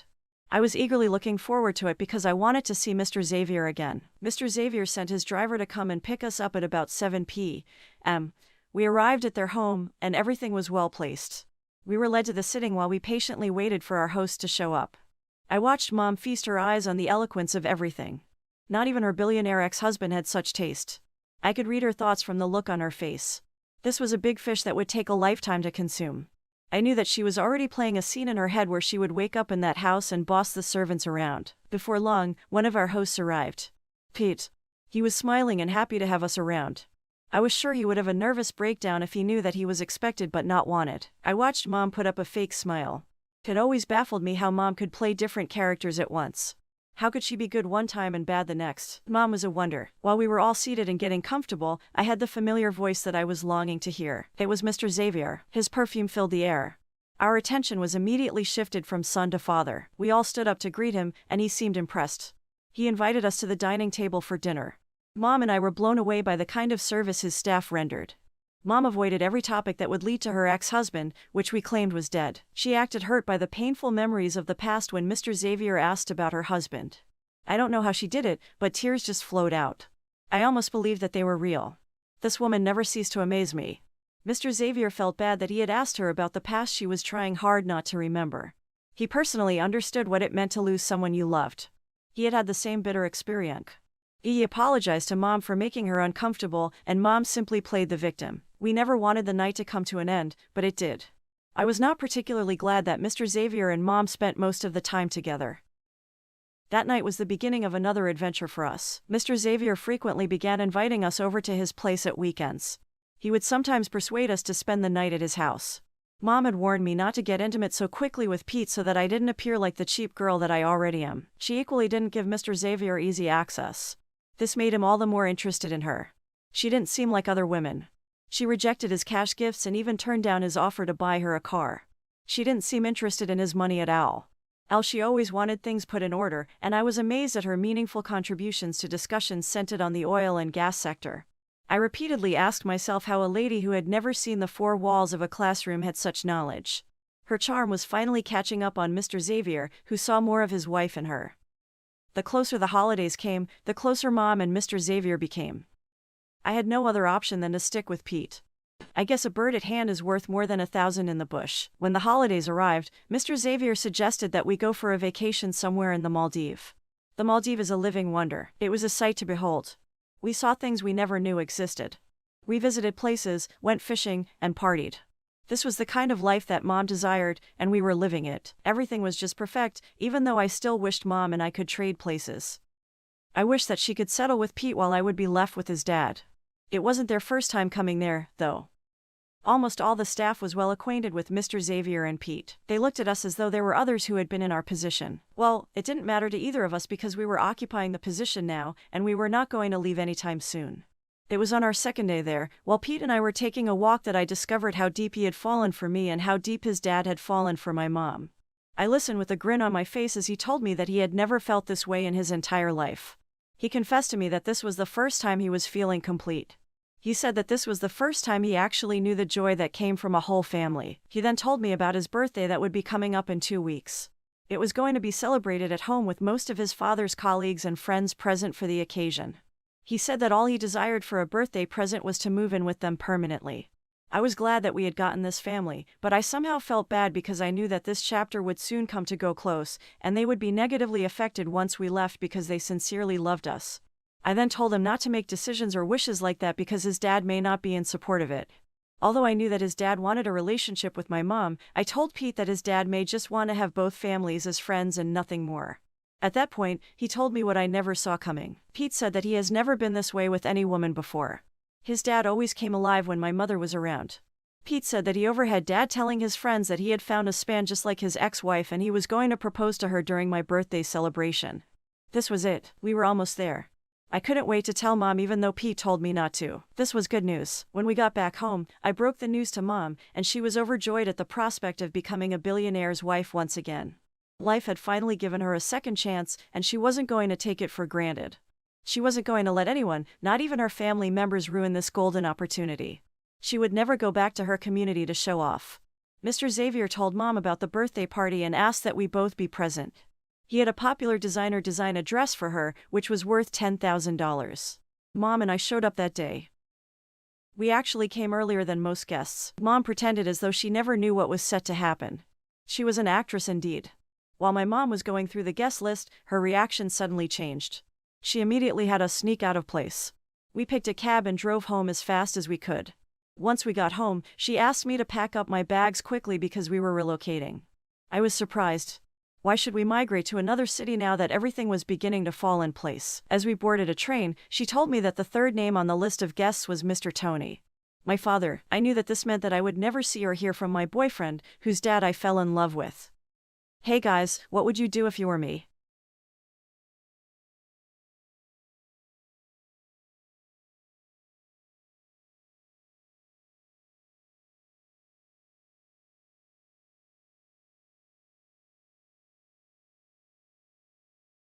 My name is Anna. I am 19 years of age. I was born in Washington. I started my life as a little girl in the city of Washington. My parents moved to Washington a few weeks after they got married. 2 years after they gave birth to me, I started primary education in Washington. After my primary school education, I was enrolled in another high school in Washington. When I graduated from high school, I got admission into a college in Texas. For the first time in my life, I had to live without my parents and live elsewhere. My dad got a good apartment for me because he didn't want me to stay in the school hostel. The apartment was nice. I fell in love with the apartment as soon as I entered. My dad stayed with me for a day before he traveled back to Washington. The next day was the day I was supposed to resume school. I woke up very early, I took my bath and I prepared for school. My dad got me a taxi driver that will be driving me to school and be taking me back home after lectures. As soon as I finished my preparation, I called the taxi driver. He called me immediately he arrived at my gate. I entered the taxi and we drove off to school. We arrived at school at exactly 7:50 a.m. The school was so big that I couldn't find my way to my faculty. While I was figuring out how to locate my faculty, I saw a young guy standing close to a tree.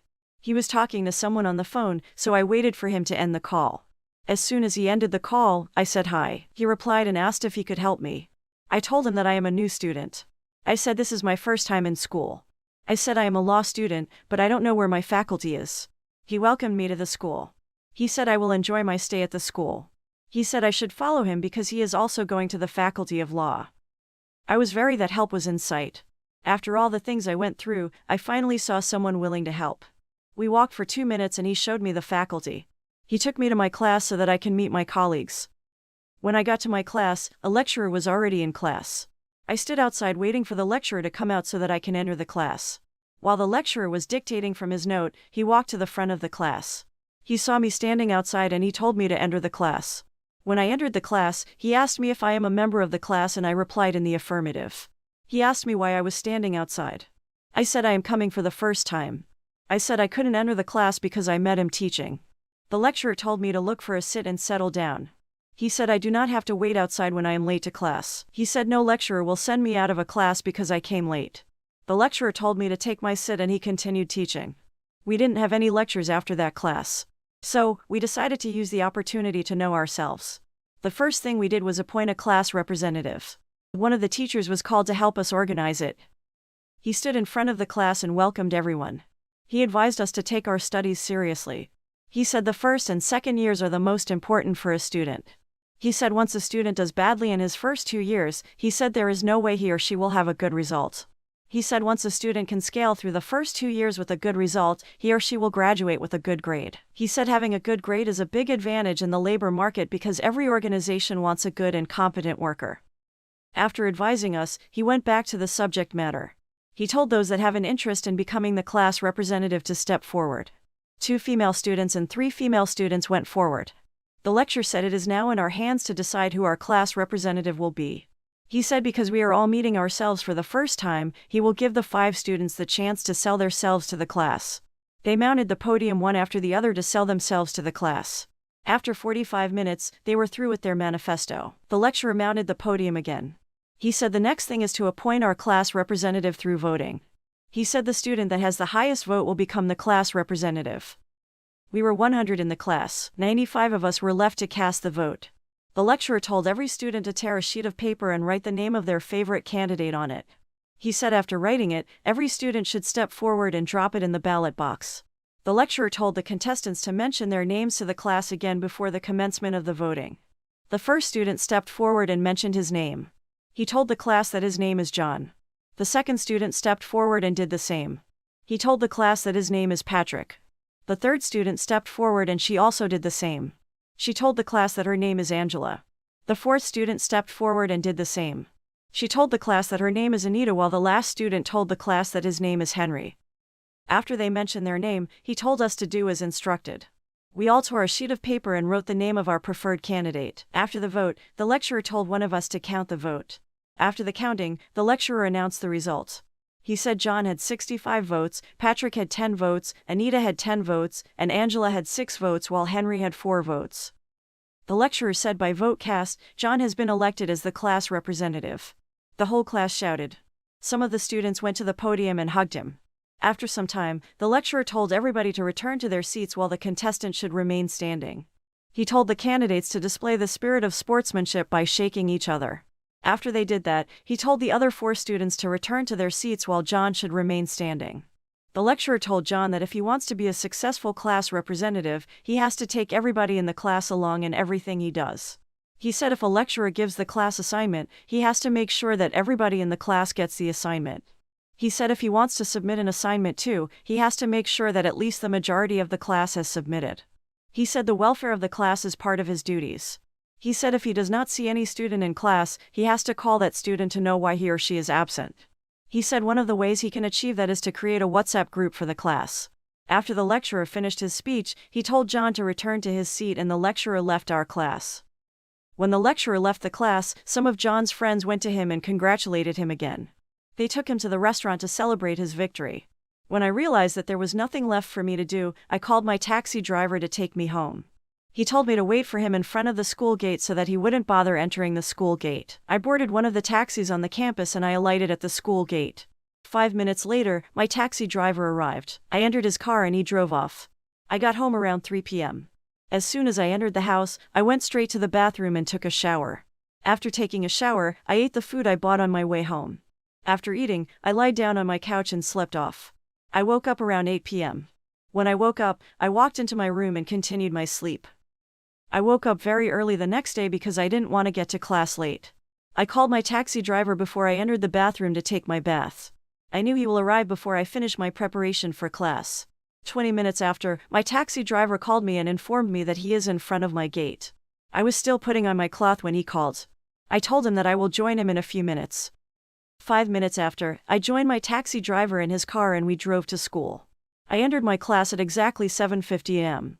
Our first lecture was to begin at 8 a.m., so we had little time to gist. John walked to the front of the class and addressed the class for the first time since he was elected as the class representative.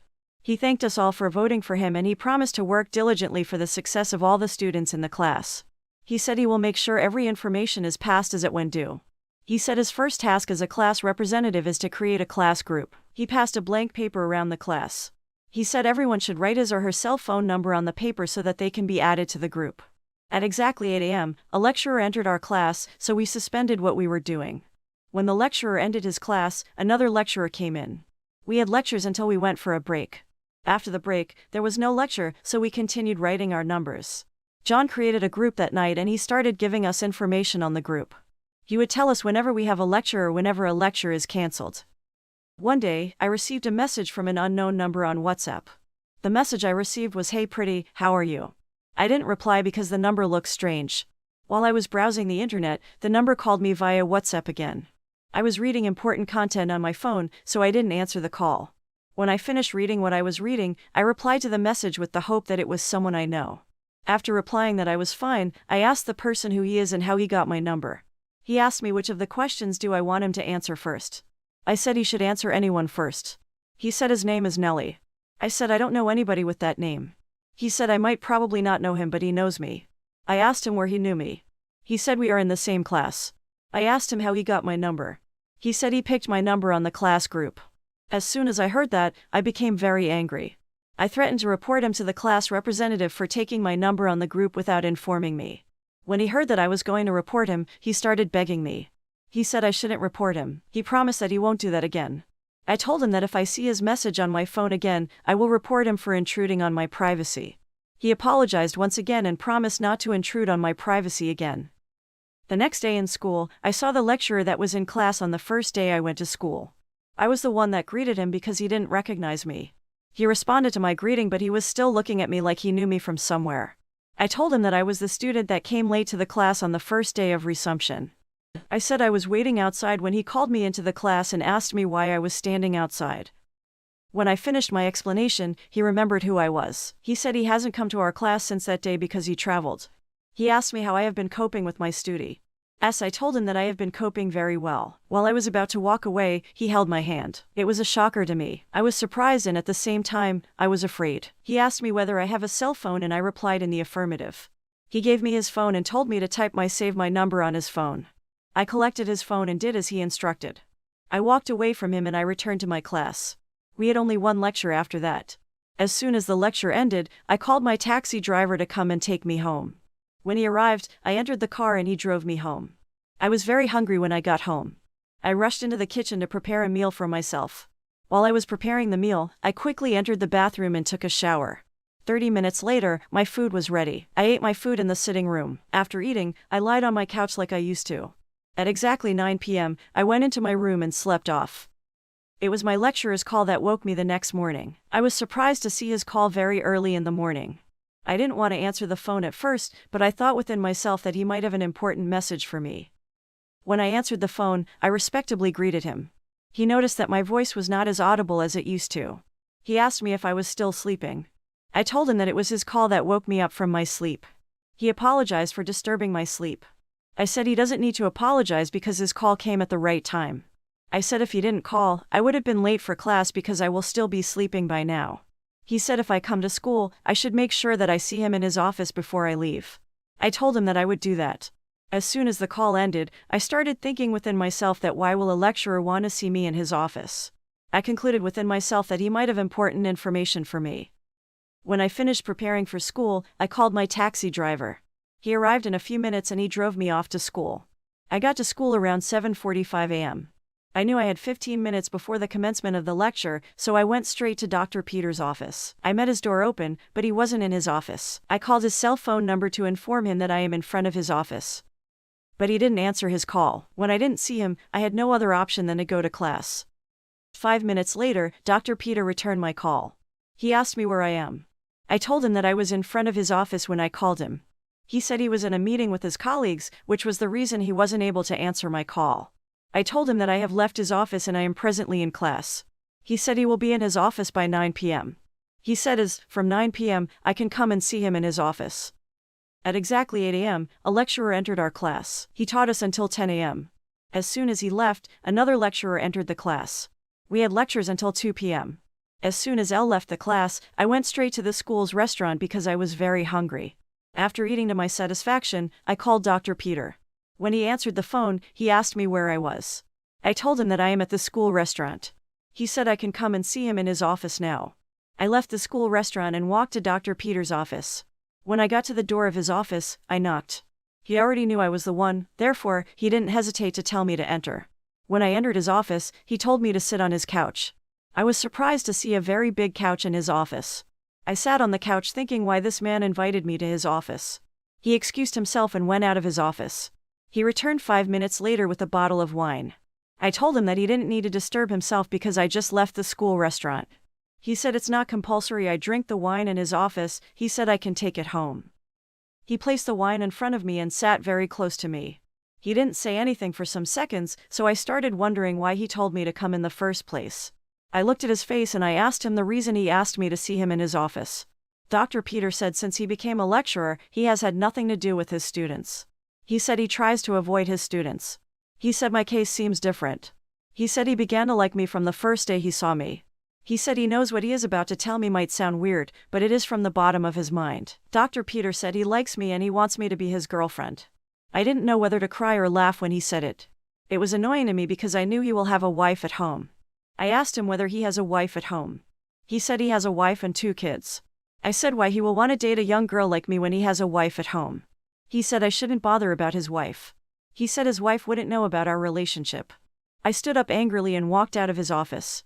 I didn't even bother to call my taxi driver that day because of the anger in me. I used public transport to get to my house. When I got home, I took a shower to relax.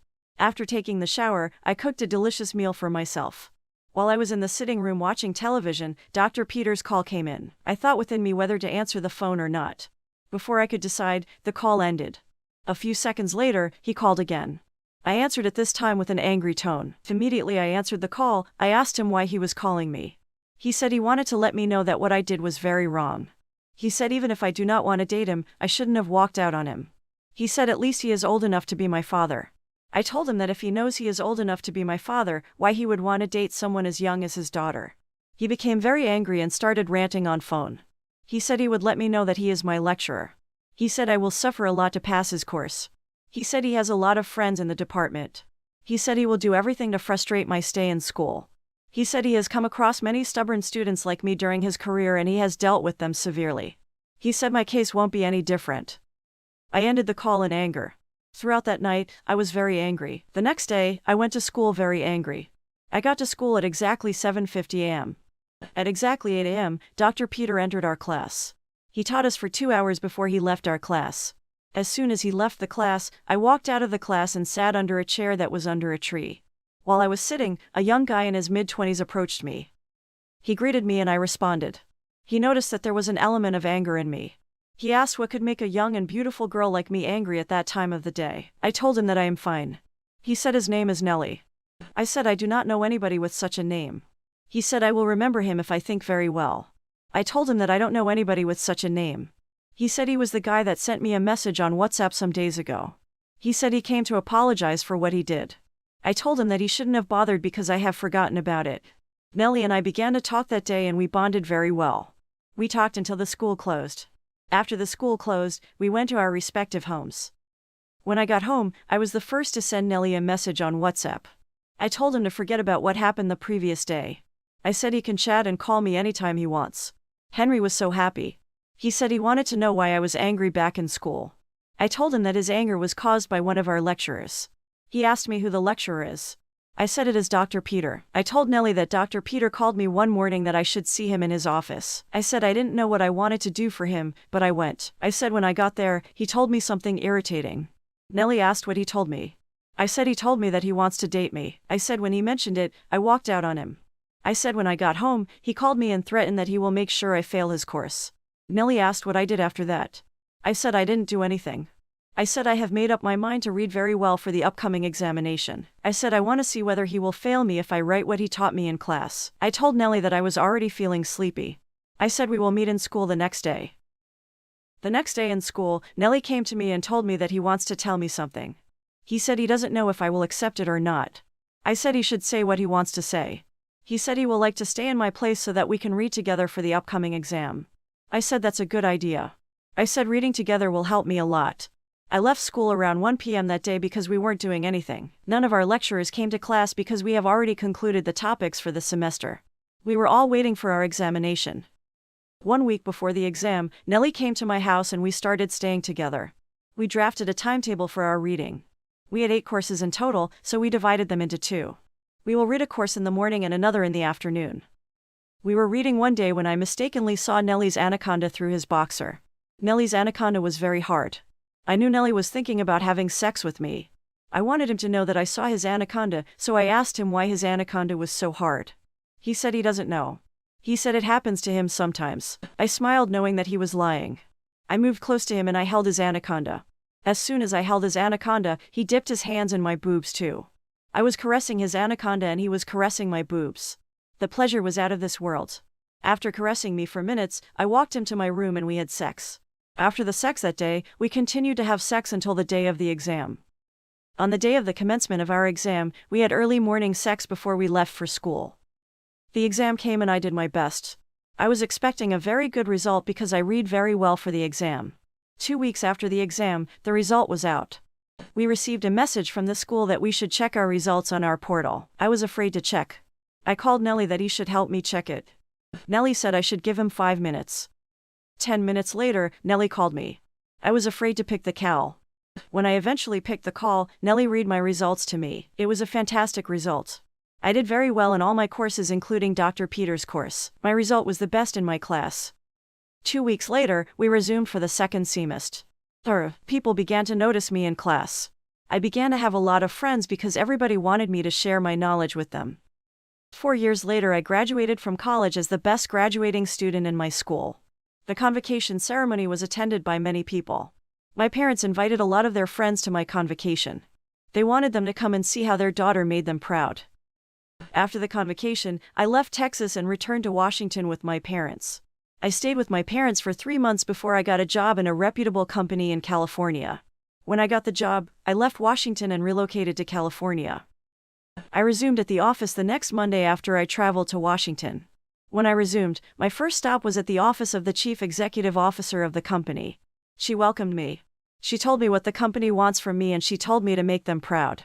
When I left the chief executive officer's office, I was taken to the office of the manager. The manager told me almost exactly what the CEO told me. From the manager's office, I was taken to the office of my direct boss. My direct boss briefed me on a lot of things. He told me my job description, the do's and don'ts of the organization, and the level of performance that is expected of me. After the entire introduction, I was taken to my office. The manager brought 2 ladies to my office. He said they are my assistants. He said I should call on any of them if I need anything. Days went by and I continued my job in the company. I made sure that I do all that is expected of me without delay. I noticed that my boss started having an interest in me. I was happy because he is a handsome and caring guy. Most of the time, he takes me on a lunch break. He buys other things for me aside from food. I was enjoying his company, waiting patiently for him to say what I wanted to hear. One day, I wore a very sexy dress to the office. The dress was so sexy that my boss had to compliment it twice. My boss used to compliment my dress often, but it was just too much that day. When he kept complimenting me, I knew he was up to something. I was sitting in my office when I saw his call. I hurriedly answered, thinking he has something important for me. He told me to come to his office. When I got to his office, I stood for 3 minutes and my boss did not say anything. After some time, he walked close to me. Once again, he talked about my dress. He asked me if he can kiss me. I said he can. He said he doesn't want an ordinary kiss. He said what he wants is a French kiss. I said I haven't heard of that before and I do not know what it means and how to do it. He said I shouldn't worry, that he will teach me. He said he wants to explain it to me before we start. He said a French kiss is a kiss in which one or both partners use their tongues to stimulate each other's mouths for mutual sexual pleasure. My boss taught me French kiss and we did it. It was an exciting time with my boss. I kept asking for more and my boss was always ready to give me. Hey, guys, please let me know if this is right or if this is what I should do, or please let me have your thoughts on this. Warm adventures. This story begins during the most beautiful season, summer. During summer, everything seems possible. It's where the world gets more beautiful. Life becomes joyful and everything seems to come back to life. The main character of this story is actually called Summer, a teenager, an only child, me. Imagine loving a season so much. You name your child after it. I don't mind though, I love my name. I was born during the season of summer. Maybe that's why I'm always excited about it. I come from a very small family. It's just me, mom, and dad. Not every day is a good day. It gets lonely. I always wished for a sister, but I know things are not okay between my parents. They don't even sleep on the same bed anymore. They fight. They leave me behind. Maybe that's why I am so rebellious. My mom and dad hate my choices. They hate the fact that I smoke. But they smoke too. So, what's the problem here? I actually enjoy smoking. It makes me feel good. It makes me feel free. I love the smell of cigarettes. My mom, Violet, is a nurse. She says that she didn't used to smoke, but I guess I give her so much stress. So she smokes. But that's just a reason she likes to use it. That's what she says. My dad, John, is a lawyer. Not much to say about him. He's never home. I try to understand though. To understand that they work. But sometimes is hard. I like to think that I am the way I am because of my parents. Looking at them got me realizing that I will never have kids unless I'm ready, and that I completely love the man that I'm with. Because, in the end, the one that suffers is the child. It's me that suffers. Summer, a 17-year-old that has no fault in life. My grades suck, obviously, because I hate school. I have no motivation. I also go to a psychologist. During those 2 years, I realized that everyone needs help. Everyone needs a psychologist. It's not a shame to ask for help. We're taught to think that only sick people need therapy. A psychologist. That's not true. I recommend that every couple should go to therapy. so the child doesn't have to. I enjoy it though. My psychologist is a 45-year-old woman called Amy. Amy is such a sweetheart. I love going there just because of her. She inspires me for good. I can't imagine a day without her. Amy is the reason why I am writing this. She says that it might help to express my feelings better. So yeah, I'm actually getting into writing stories, writing about my life, my problems, what brings me joy, and so much more. Amy says that I should write 5 things that I am grateful for every day. So, today I am thinking about what I'm grateful for. First of all, I am so grateful for my health. I can walk on my own legs. They can take me anywhere. Out of this world. Secondly, I am grateful for my beloved friend who got my back always. His name is Nick. Nick is that type of guy who anyone would fall for. He's funny and respectful. He just gets me every time. Everyone at our school thinks that we're dating. But, can a girl and a boy be friends for once? Even though, sometimes I notice that he gets jealous when a guy comes and tries to talk to me. He hates that. He doesn't say, but I see. I hope he doesn't love me. Love is a big word. I hope he doesn't see me that way. I don't have any girlfriends. I think girls can be very jealous and toxic in friendships. Girls are too dramatic. I don't need drama. I have enough at home. That's all I can think of what I am most grateful for today. However, Amy also asked me to write about things that I am passionate about. What makes me happy? What makes me happy? I love new things. I love trying new things. I love changing my hair color. My hair is long and pink at the moment. I love piercings. I have a belly button piercing. It didn't hurt as bad as it sounds. My parents weren't so happy about it at first, but they got used to it, I think. Mom actually got me a gold belly button piercing. I prefer gold rather than silver. What made my parents go crazy that brings me joy? Tattoos. I love tattoos. I have 2 months ago. I found this cute little tattoo shop that obviously doesn't care how old you're gonna get tattooed anyways. No one cares when they see your money, so that's what I did. I have a moon tattoo and a star tattoo. I don't why, but when I look at the sky during the daytime, the freshness of the night puts me in a good mood, a feeling of calmness. I love music, loud music, heartfelt music. Sometimes I feel bad for not listening to my parents. They are all I have. Something bad that I did brought me here where I am. One sleepless night, I decided to take my mom's car. Since it was summer and school was over, not to go to meet with a boy, not going to do drugs. I simply needed an open road and some good music. I thought no one would notice. It was 3 a.m. I was doing my thing, listening to the Weeknd songs. Then I stopped by at a gas station and got some fast, super not healthy food. And got home. My mom was waiting there, in her pajamas, looking all mad. She never yelled at me like that before. I was surprised. She really seemed angry. She said, "You'll see tomorrow." I slept, thinking that tomorrow is gonna be the day the same as the other days, thinking that I was gonna sleep till the afternoon or something. But I got woken up very early. It was 8 a.m. I woke up to the noise of my mom packing my clothes. It felt like a dream. Then, she told me her plan. I was gonna spend my summer at my grandma's house, my mother's mom. Her name is Emily. She lives in Hawaii, so we don't really know much about her. She rarely visits. I only remember her when I was a little girl. But I simply don't want to go there. I have my own little life here. My Amy, who I talk to every day. My Nick, my music. Is there even Wi-Fi in Hawaii? What do you do there? Thoughts were rushing like waves in my mind. But I had no time to think anymore. My plane apparently leaves in 30 minutes. I didn't even get the chance to talk to Amy. To Nick. Nick is gonna bored without me. All summer without me. It felt like my mother just wanted to get rid of me.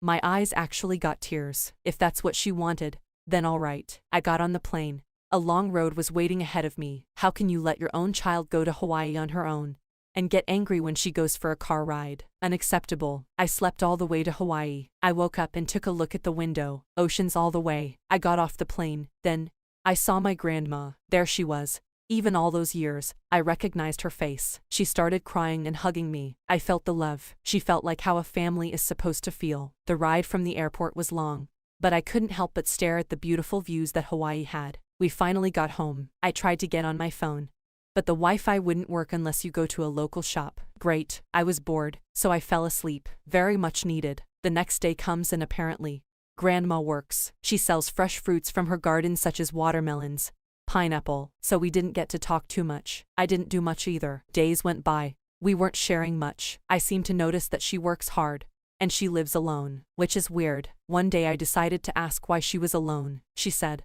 "I don't need anyone who doesn't need me. I don't need a man so I can feel loved." I loved that. So, every day I woke up early and helped her. We had so much fun together. She was a free soul, like me. I even worked at her shop, This way I actually made friends. I'd spend days laying by the beach and getting that perfect tan that we all girls desire. People here in Hawaii are so full of life, surfers, dancers, and so much more. There was one girl in particular which I clicked immediately named Mona. She was a Jamaican.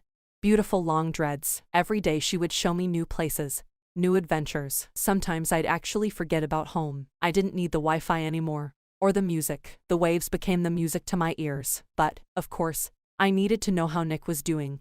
So we texted. I actually missed him. His corny jokes. My parents showed interest in me too. Surprisingly, texting and calling me. However, I needed this break. I have to thank Mom. Hawaii life fit me. Each day was different with new adventures, especially one day, one very strange day. It was so much rain. Even Grandma had to close the shop. It was a warning for a hurricane. We spent the day in, hearing the sounds of the rain and eating some banana bread, hoping that everyone would be just fine. The next day, a bunch of people made an organization to go to our beach's shores and clean the mess the rain did the other night. We were divided into groups. I and Mona decided to go together. After a hurricane, there is always sun. So it was. It was a very hot day. We spent hours and hours picking up trash, until one moment, we heard a little girl's voice saying, "Help." We ran immediately to go and help. There she was, looking so fragile. So little, so beautiful. Her hair was so long and shiny. She was in the water. We ran to go and take her out, but she insisted on not to. She was naked. I was so confused. She said, "I have legs." I immediately asked for help, thinking that she is not feeling okay, like she is hallucinating. She said, "I'm fish." We were lost for words. She was a mermaid in front of our eyes. She was friendly, giggling, touching my pink hair. I gave her my dress and stayed in a bikini. We decided to take her to our grandma's house since there were people walking around who might hurt her. Grandma wasn't home yet. We fed her with some fresh fish that Grandma caught the other day. She seemed to love it. That's where she began to feel much comfortable and talk, even though her voice was shaking while talking. "Am I safe here?" She goes. "Yes," we said. She explained that the hurricane caused trouble in the depth of the ocean. She has lost her way home. We felt sorry and offered to help, of course. She was our age, just a teenager. Her name was Medusa. Medusa's legs were shaky and weak.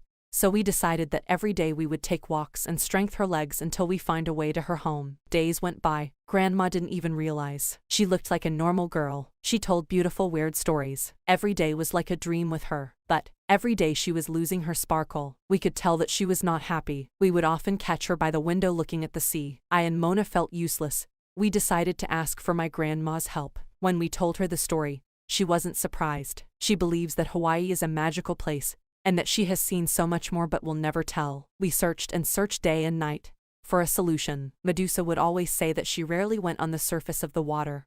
But when she did, there were dolphins jumping around between two big mountains. When there are dolphins, there are mermaids. So we decided to go after dolphins and rainbows. Grandma says that she would take care of finding us a boat so we can take Medusa home. She found a boat and a captain. The captain didn't know anything, of course, but he seemed very suspicious. Every time the water would fall on Medusa's skin, her skin would turn into fish skin. I think he noticed something fishy. The boat ride was long. I actually got seasick. Medusa was making sounds that made the captain turn his head. "Why are you doing that?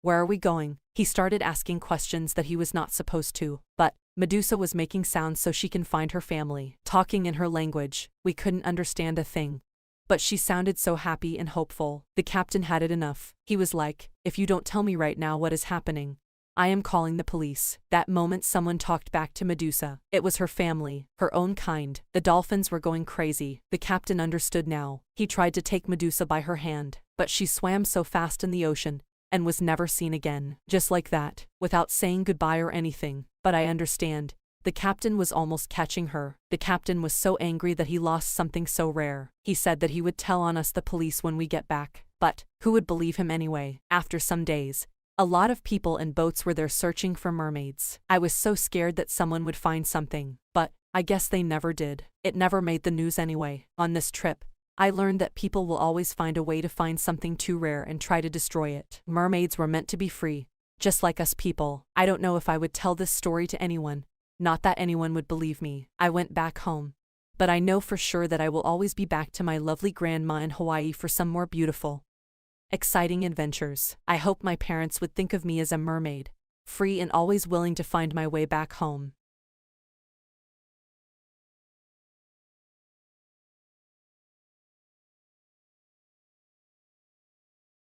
I am 17 and I hate people asking me if I am a virgin. Hi, I am Phil. I am just 17 and I had been staying with my cousin Luke for some weeks now. Before now, I had never met Luke in person. I have only had a couple of virtual chats with me. Before now, to be frank, I was only called upon to say hi on those encounters. Before now, he and my mum are so close, those two are something. Before now, I once thought, there is something fetish going on between those two. Before now, I haven't written that off yet. Before now, I don't trust my mum with men, and I am still yet to catch her with one. It is wrong of me to say my mum is cheating. On who exactly? She is a single mother. She has every reason to be dug by different kinds of men. Before now, she won't be breaking anyone's heart if she does that, but I am yet to see a man knock at the door except the mailman. Before now, it can't be him, he looked gay, and he is gay. On his visits, he looked at me instead of my mum. Before now, that man is something else. The mailman is a tall dark guy. Before now, he once told me he is a Belgian but came from a strong background of Congolese. Before now, my mum has black men's frames in her room but I doubt she was ever interested in one. Not even Mr. Christoph, our neighbor, and the only black man with the German accent I have ever seen in my whole life. His daughter, Anna, is not black. Before now, initially, I thought Mr. Christoph adopted Anna, but she is his actual daughter. Anna and I are quite close, but nothing intimate was going on between us. I am not comfortable with girls. I haven't approached one my whole life.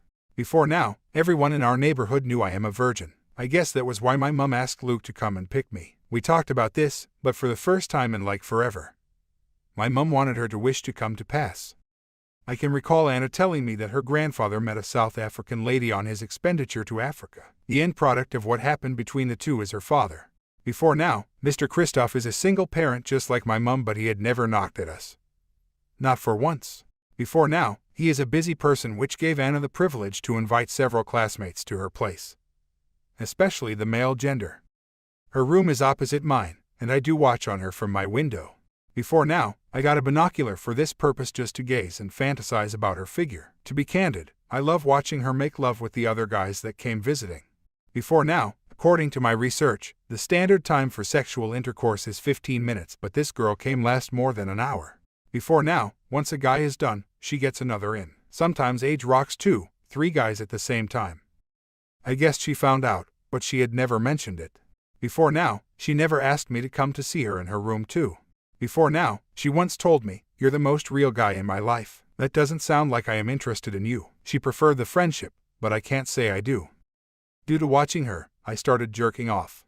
Before now, I imagined her and stroked my penile muscle. Before now, my commonest commodity was now toilet rolls. On the stall one day, the salesgirl was looking at me with a weird face because all I came to buy were toilet rolls. "They're my mum's," I said. She scoffed. Over time, I realized watching Anna do her thing is toxic to me. So I ceased looking at her, but I couldn't control the huge again. My head kept looking for holes to dig. Before now, I had now become an addict. Who will set me free from this? Before now, I didn't tell my mum about it, but she surely knows. She might not know how I got sensitized into doing it, but she knew how I started. Before now, if you also think it was Anna's shape and curves that caused it, you're also wrong. I can't say this is what he does for a living, but Luke knows how to get a party started. Before now, since we had been living together, we had grown to understand ourselves over the weeks. Before now, Luke isn't all bad. He is a good person to be with, but not for me at this time. Before now, Luke has so many acquaintances but not a single friend. I wonder how he does that. Before now, he will always say, "Don't get too close to people. Once they're close, they will get the edge over you." It still doesn't make any sense to me to date. Living with Luke at the beachside is an idea. I can't tell if it is a good one or a bad one. Our relationship is kind of toxic to me, but Mum said that is what I need for now. Before now, all my life, I had lived with my mum until now. She had never seen anything wrong with me staying with her until when I finished high school. "You need to stay with a man to understand what men are built for before you finally go to college," she would say. Here I am, living my mum's dream for me. Before now, I kind of like the idea now. I am the newest guy in town in the city of no shame. Before now, it is normal to go in public and hit a lady's buttocks cheeks, or even go ahead to squeeze them, without anyone bringing up harassment as a topic. Before now, the guys in this new environment don't have any other thing they do. All they look for is to hit their waist hard on some soft buttocks, and the ladies just want to ride the guys. Things seem balanced here. Everyone knows what the other person wants and they are ready to give it to each other. Before now, this is the only society where no one has any reason to rape. Before now, if a lady turns you down, another will give herself to you without you asking. Before, it was difficult for me to adjust to how things work here. Before now, all my life before now, a guy had to approach a lady and so some talking, and then she might give him what he wanted or not. That's normal. At least not all guys that talked to Anna ended up on her bed, but most did. That's for sure. But here, all you have to do is go straight to the point. If you are that good, you can get up to 5 ladies before the end of the day. Being a virgin is not a virtue here, to live in this community. You need to get laid. Before now, when I entered, I was the only virgin I know of. Before now, not even Gina, the bartender's daughter. She's just 15 and she's pro in her league. If she hadn't handled me, I would not have believed myself. She is good with her mouth and her throat is so stretchable. Before now, she even swallows the whole thing and thank you for it. What a polite girl. After just a week of staying at the beachside with Luke, I had already forgotten about Anna. Don't blame me, you would have done the same too. Before now, I have so many girls to fantasize with. Before now, I am always hard all day, even while I sleep. I can't get my head off what I am seeing everywhere. Before now, nothing is hidden here, you can just look out from the window and start releasing. Before now, I don't have to stroke myself anymore. Here the imagination is real. While I was still with my mum, watching Anna wasn't enough for me anymore. Before now, I started visiting the web to watch videos. Before now, this made me jerk off so many times a day. Before now, my mum noticed but saw it as the norm and never made a fuss out of it. Before now, she didn't discourage the habit, neither did she encourage it. Before now, that had become my new hobby. She would enter my room, find me at the moment. And yet, excuse me, before now, I became so popular on one of those sites that they started sending videos to my emails. Instead of this to cure my urge, it increased it.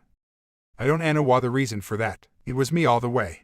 Before now, I love the opposite sex more than I love myself. I could recall vividly that as a small child I watched romantic movies with Mum and she always allowed me to cuddle her. Before now, she didn't see anything wrong with me watching those movies with her. I got fond of those types of movies, which I made sure are the only kind of movies we have at home. While my mates at school got intrigued by action, thriller, fictional and animated movies, all that got my attention was romantic movies. Before now, while still a small boy, I had started looking at the girls in such a tempting way. Before now, I see beyond their clothes while just looking at them. Maybe that's the reason I didn't do well in my academics. Before now, that was what led me to peep at Anna. The girl is innocent of my crimes, I am the culprit of my predicaments. At Luke's place, there is no television or internet. Before now, I cannot remember the last time I used Facebook. All he does is the club from the sunrise to the sunset. Before now, I didn't know Luke so much before now. My mum spoke highly of him on things that doesn't matter. Before now, sometimes I thought my mum had been having intimate affairs with his nephew. Before now, but this is not feasible either. Luke lives thousands of miles away and Mum never lives home. She is an artist and she had transformed the garage into her workshop. She only goes to the stores to buy groceries. Before now, the other place she visits that often is the art stores to buy her pieces of equipment. To be frank, she's good at what she does and her imagination is wild. Do you remember the frames of the black men painting in her room? Those were his drawing. People love her paintings and she had attracted so many customers for herself. Before now, she is talented, she deserves the credit. Before now, when I was younger I had also had an interest in artistry. Before now, I started drawing with crayons and color sticks. Before now, my mum will frame my little paintings. Funny enough, people bought them, not just young kids like me. But the elderly ones also find them attractive. Now, I am a good painter myself. Before now, I single-handedly made the designs of my high school since I had been in the 8th grade. Before now, I had participated in a few competitions myself and won some medals for myself. I have an online page where I use my creativity for money. Before now, my brain was doing things the right way before Anna stepped into the story. Before now, I am not proud of the day I met her. I left my goal and started chasing after fables. Is she to be blamed? Before now, no, it was all me and I hold myself responsible. I had learned graffiti by the way. Before now, it is more fun painting on the walls with some color sprays. My mum did not buy this idea, since I had changed the whole wall to something else. Most teenagers stop by at our walls to take a few shots. Before now, but this time, my mum was not so proud of me. She said I had a child's imagination. Before now, according to her, paintings don't just depict the painter's imagination. It also describes the painter's mind. Before now, I wonder what my mind looks like. My mum is fond of speaking mysteries. Before now, her idioms looked as if they would make sense but made no sense eventually. Before now, she laughs at me whenever I showed her weird faces. She would say as my mind developed, I would understand them. Before now, these days, when I recall her idioms, I smile, they now make sense. I asked Luke about his girlfriend. Before now, he has not shown me one. Before now, and he had shared the bed with nothing less than 15 ladies since I have been with him. Before now, some had come here more than once. He is terrible. I barely sleep at night and there is nothing to distract me. Before now, no TV and no internet. Since my arrival, all they do here is to party in the afternoon and club at night. Most people come here for holidays. In my few last weeks, I have seen several faces already. Before now, Luke once told me, you might not remember the face but don't forget these two things. 1, the backside, and 2, how you were rocked. Before now, I wonder what that means. Before now, the other few here work around. It is either they work at the beach as instructors or as safeguards or they work in bars, grocery stores, salons, music stores, and other necessities stores. Before now, nothing much happens where outside the holidays. Luke has a great connection with one of the bar owners. Before now, he is not the manager nor the bartender but does all those things and gets paid for it. Before now, he is the symbol of attraction at the bar and almost everybody knows him. Before now, it was as if he has been here his whole life. Before now, I heard he graduated college a year ago. Is he not supposed to be working with a white collar? Before now, I am not a fan of Luke but he is good with ladies, to be frank. When I got to his place, I made it clear that I was asked to come to live with him, so that I can find my path. He laughed scornfully as if I had spit on his face. He told me, you are here to learn how it works in college. How it works in college. He drew a calendar of 30 days with me and told me to summarize my day by drawing out symbols on the space provided. I slept throughout the first few days, then I saw Gina. Before now, she offered to suck me. Before now, I was amazed. What can this little girl do? Before now, she asked me to come to the restroom. I followed, and she gave me my wildest experience until that day. Before now, I had never been sucked before. Before now, but, as far as I can feel it, little Gina is not a novice in the game. Before now, she told me, she keeps numbers and her goal is to reach 1,000 before she graduates high school. Before now, I will soon reach my mark, she told me. Before now, I wonder what number I am on her list. After Gina, I had met several ladies. Before now, I had unbuckled my belt in bed than I had in the restroom. Before now, I am no more the little good boy that I used to be. Things had changed now. Before now, I was trying to regain my interest in art and paintings when Luke showed up, but instead, I have gone wild. I still paint today, even with a greater mind. Before now, but all I paint now are images of women who had gone naked in front of me. Everything has its own ups and downs, but now I could not tell if I am enjoying life or I am wasting my talent. Before now, I do not know right from wrong anymore. Before now, I just wanted to live this life and enjoy every bit of it. Before now, Luke is very good at persuading people to do things they don't plan to. I guess that was the reason he is so close with the bar owner. Before now, he studied psychology in college. He is a good student according to what his parent had told my mum over the phone. Before now, he is not using this knowledge right as far as I am concerned. He is so good at understanding and predicting people, which has won him so much luxury and fame. Before now, to be truthful here, he is not a good mentor. Before now, I had spent more than a month at his place and he has never mentioned anything about his career nor has he said anything concerning mine. What is he doing with his bachelor's degree? Before now, he gets paid for doing things I would do for free and get laid all night. Little did I know that Luke had been conversing with my mum on phone telling him about my progress. Before now, my mum's plan for me is to live it wild before going to college. Why will she do that? She told me herself when she called as she usually does. Before now, that fateful day, she asked me the most unexpected question. Who is Gina? Before now, I was stunned. Before now, who is Gina? I rebelled. Before now, don't be naughty, she rejoined. Before now, how did you know about Gina? Before now, I asked. Luke told me about Gina. Luke had told me about everything, she replied, and Gina seemed to be the interesting character in his stories. Before now, so Luke was not just giving me tips on how to reach for a girl's panties, he is also updating my mum about the progress I had made. Okay, I explained to her how Gina and I met and our journey so far. Before now, I made her realize that I was not proud of it. Before now, Gina is 2 years and a few weeks younger than me. Before now, I felt like I had taken advantage of her. That doesn't sound true. Before now, I promised my mum that I would not try that with a little girl anymore. Never. Before now, she laughed. It was so obvious that it was fake. Before now, she then said, to get the actual target, the vulnerable must be used.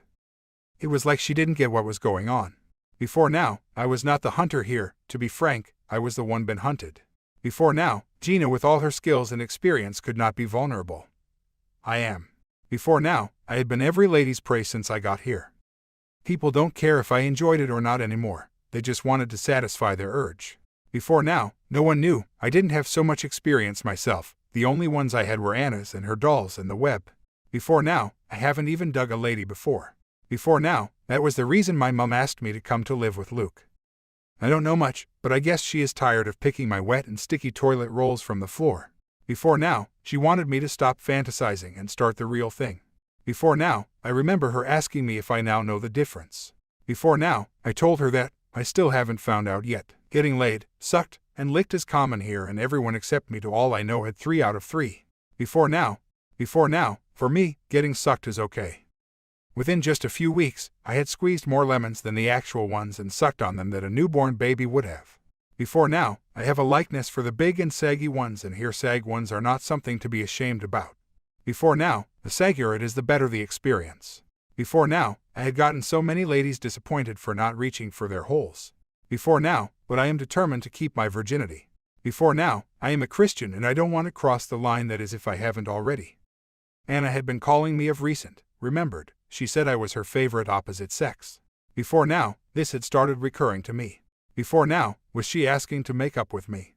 Before now, she told me things that did not concern me a bit. She told me she would be going to Namibia to learn the ways of her ancestry route. Before now, yes, we aren't that close for me to know your plans. Before now, we had never talked about what she would love to become. All we talk about are assignments and school activities. I begin to wonder if she had an interest in me. Before now, maybe she purposely let me look at her from the window. Before now, she should have just said it in common words. Before now, I don't understand signs and idioms. My mum tried it with me and she failed. She spoke at length this time around even though we are miles away. Before now, she told me of how her mother died of breast cancer when she was just 5 years of age.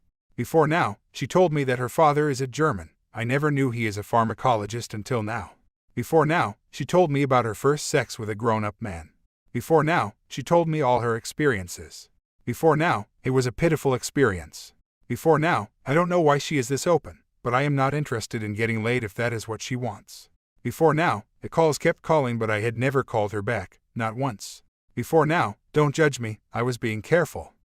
Luke is a fan of inviting friends over after party. Before now, my first morning at his place, he hosted a party for me. Before now, he said the party was for me but I was not included at all. Before now, all the balloons and strips had my names on them, but I was not in the center of the party. Before now, no one noticed me. Before now, I was shocked at such a welcome party. I left the living room for my room after Luke introduced me and no one noticed my absence. Before now, I peeped through the door hole and I saw all sorts of styles going on. Before now, the music was loud but no one was dancing to the beat. Everyone was digging, squeezing, or hitting someone. Wow, such a party on my behalf. Afterward, Luke would just invite his friends for a few shots. Before now, they chat and I am permitted to join in their discussion. Before now, they talked about business, cars, places, famous individuals but mostly girls. I like this kind of chat. Before now, later, when they found out about my painting, art was included in the discussion. The interest was minute, but I appreciated it. Yesterday, Luke and his friends were at our place. Before now, we talked for a while before John asked if I am still a virgin. I was surprised by that question. Before now, it stunned me, I don't know the correct answer to give.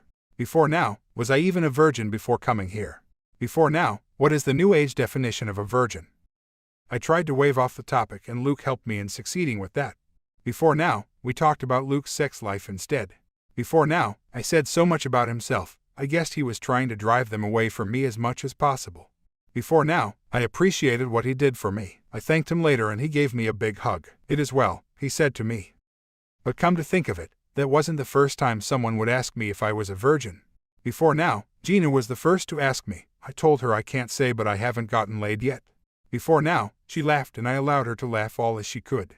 Before now, I didn't stop her, she told me my secret is safe with her. Before now, another lady whose name I can't recall. Before now, I don't even think she knew me too. Before now, she was not the courteous type, she just wanted to get to the business. Before now, after the foreplay and series of sucking and stroking, she wanted me to go all the way down. Before now, I refused, she asked me the same question but I refused to respond. Before now, she got irritated and left, I never saw her again. Before now, I had encountered more of these misfit questions throughout my stay with Luke. Before now, I didn't tell Luke about it, but the rumor reached him. Before now, here, no one cared about your name. Before now, so, they referred to me as Luke's cousin. Before now, I spoiled Luke's face, which is bad for business, but Luke was fine with it. Before now, am I still a virgin? Before now, I wish to know your thoughts on this.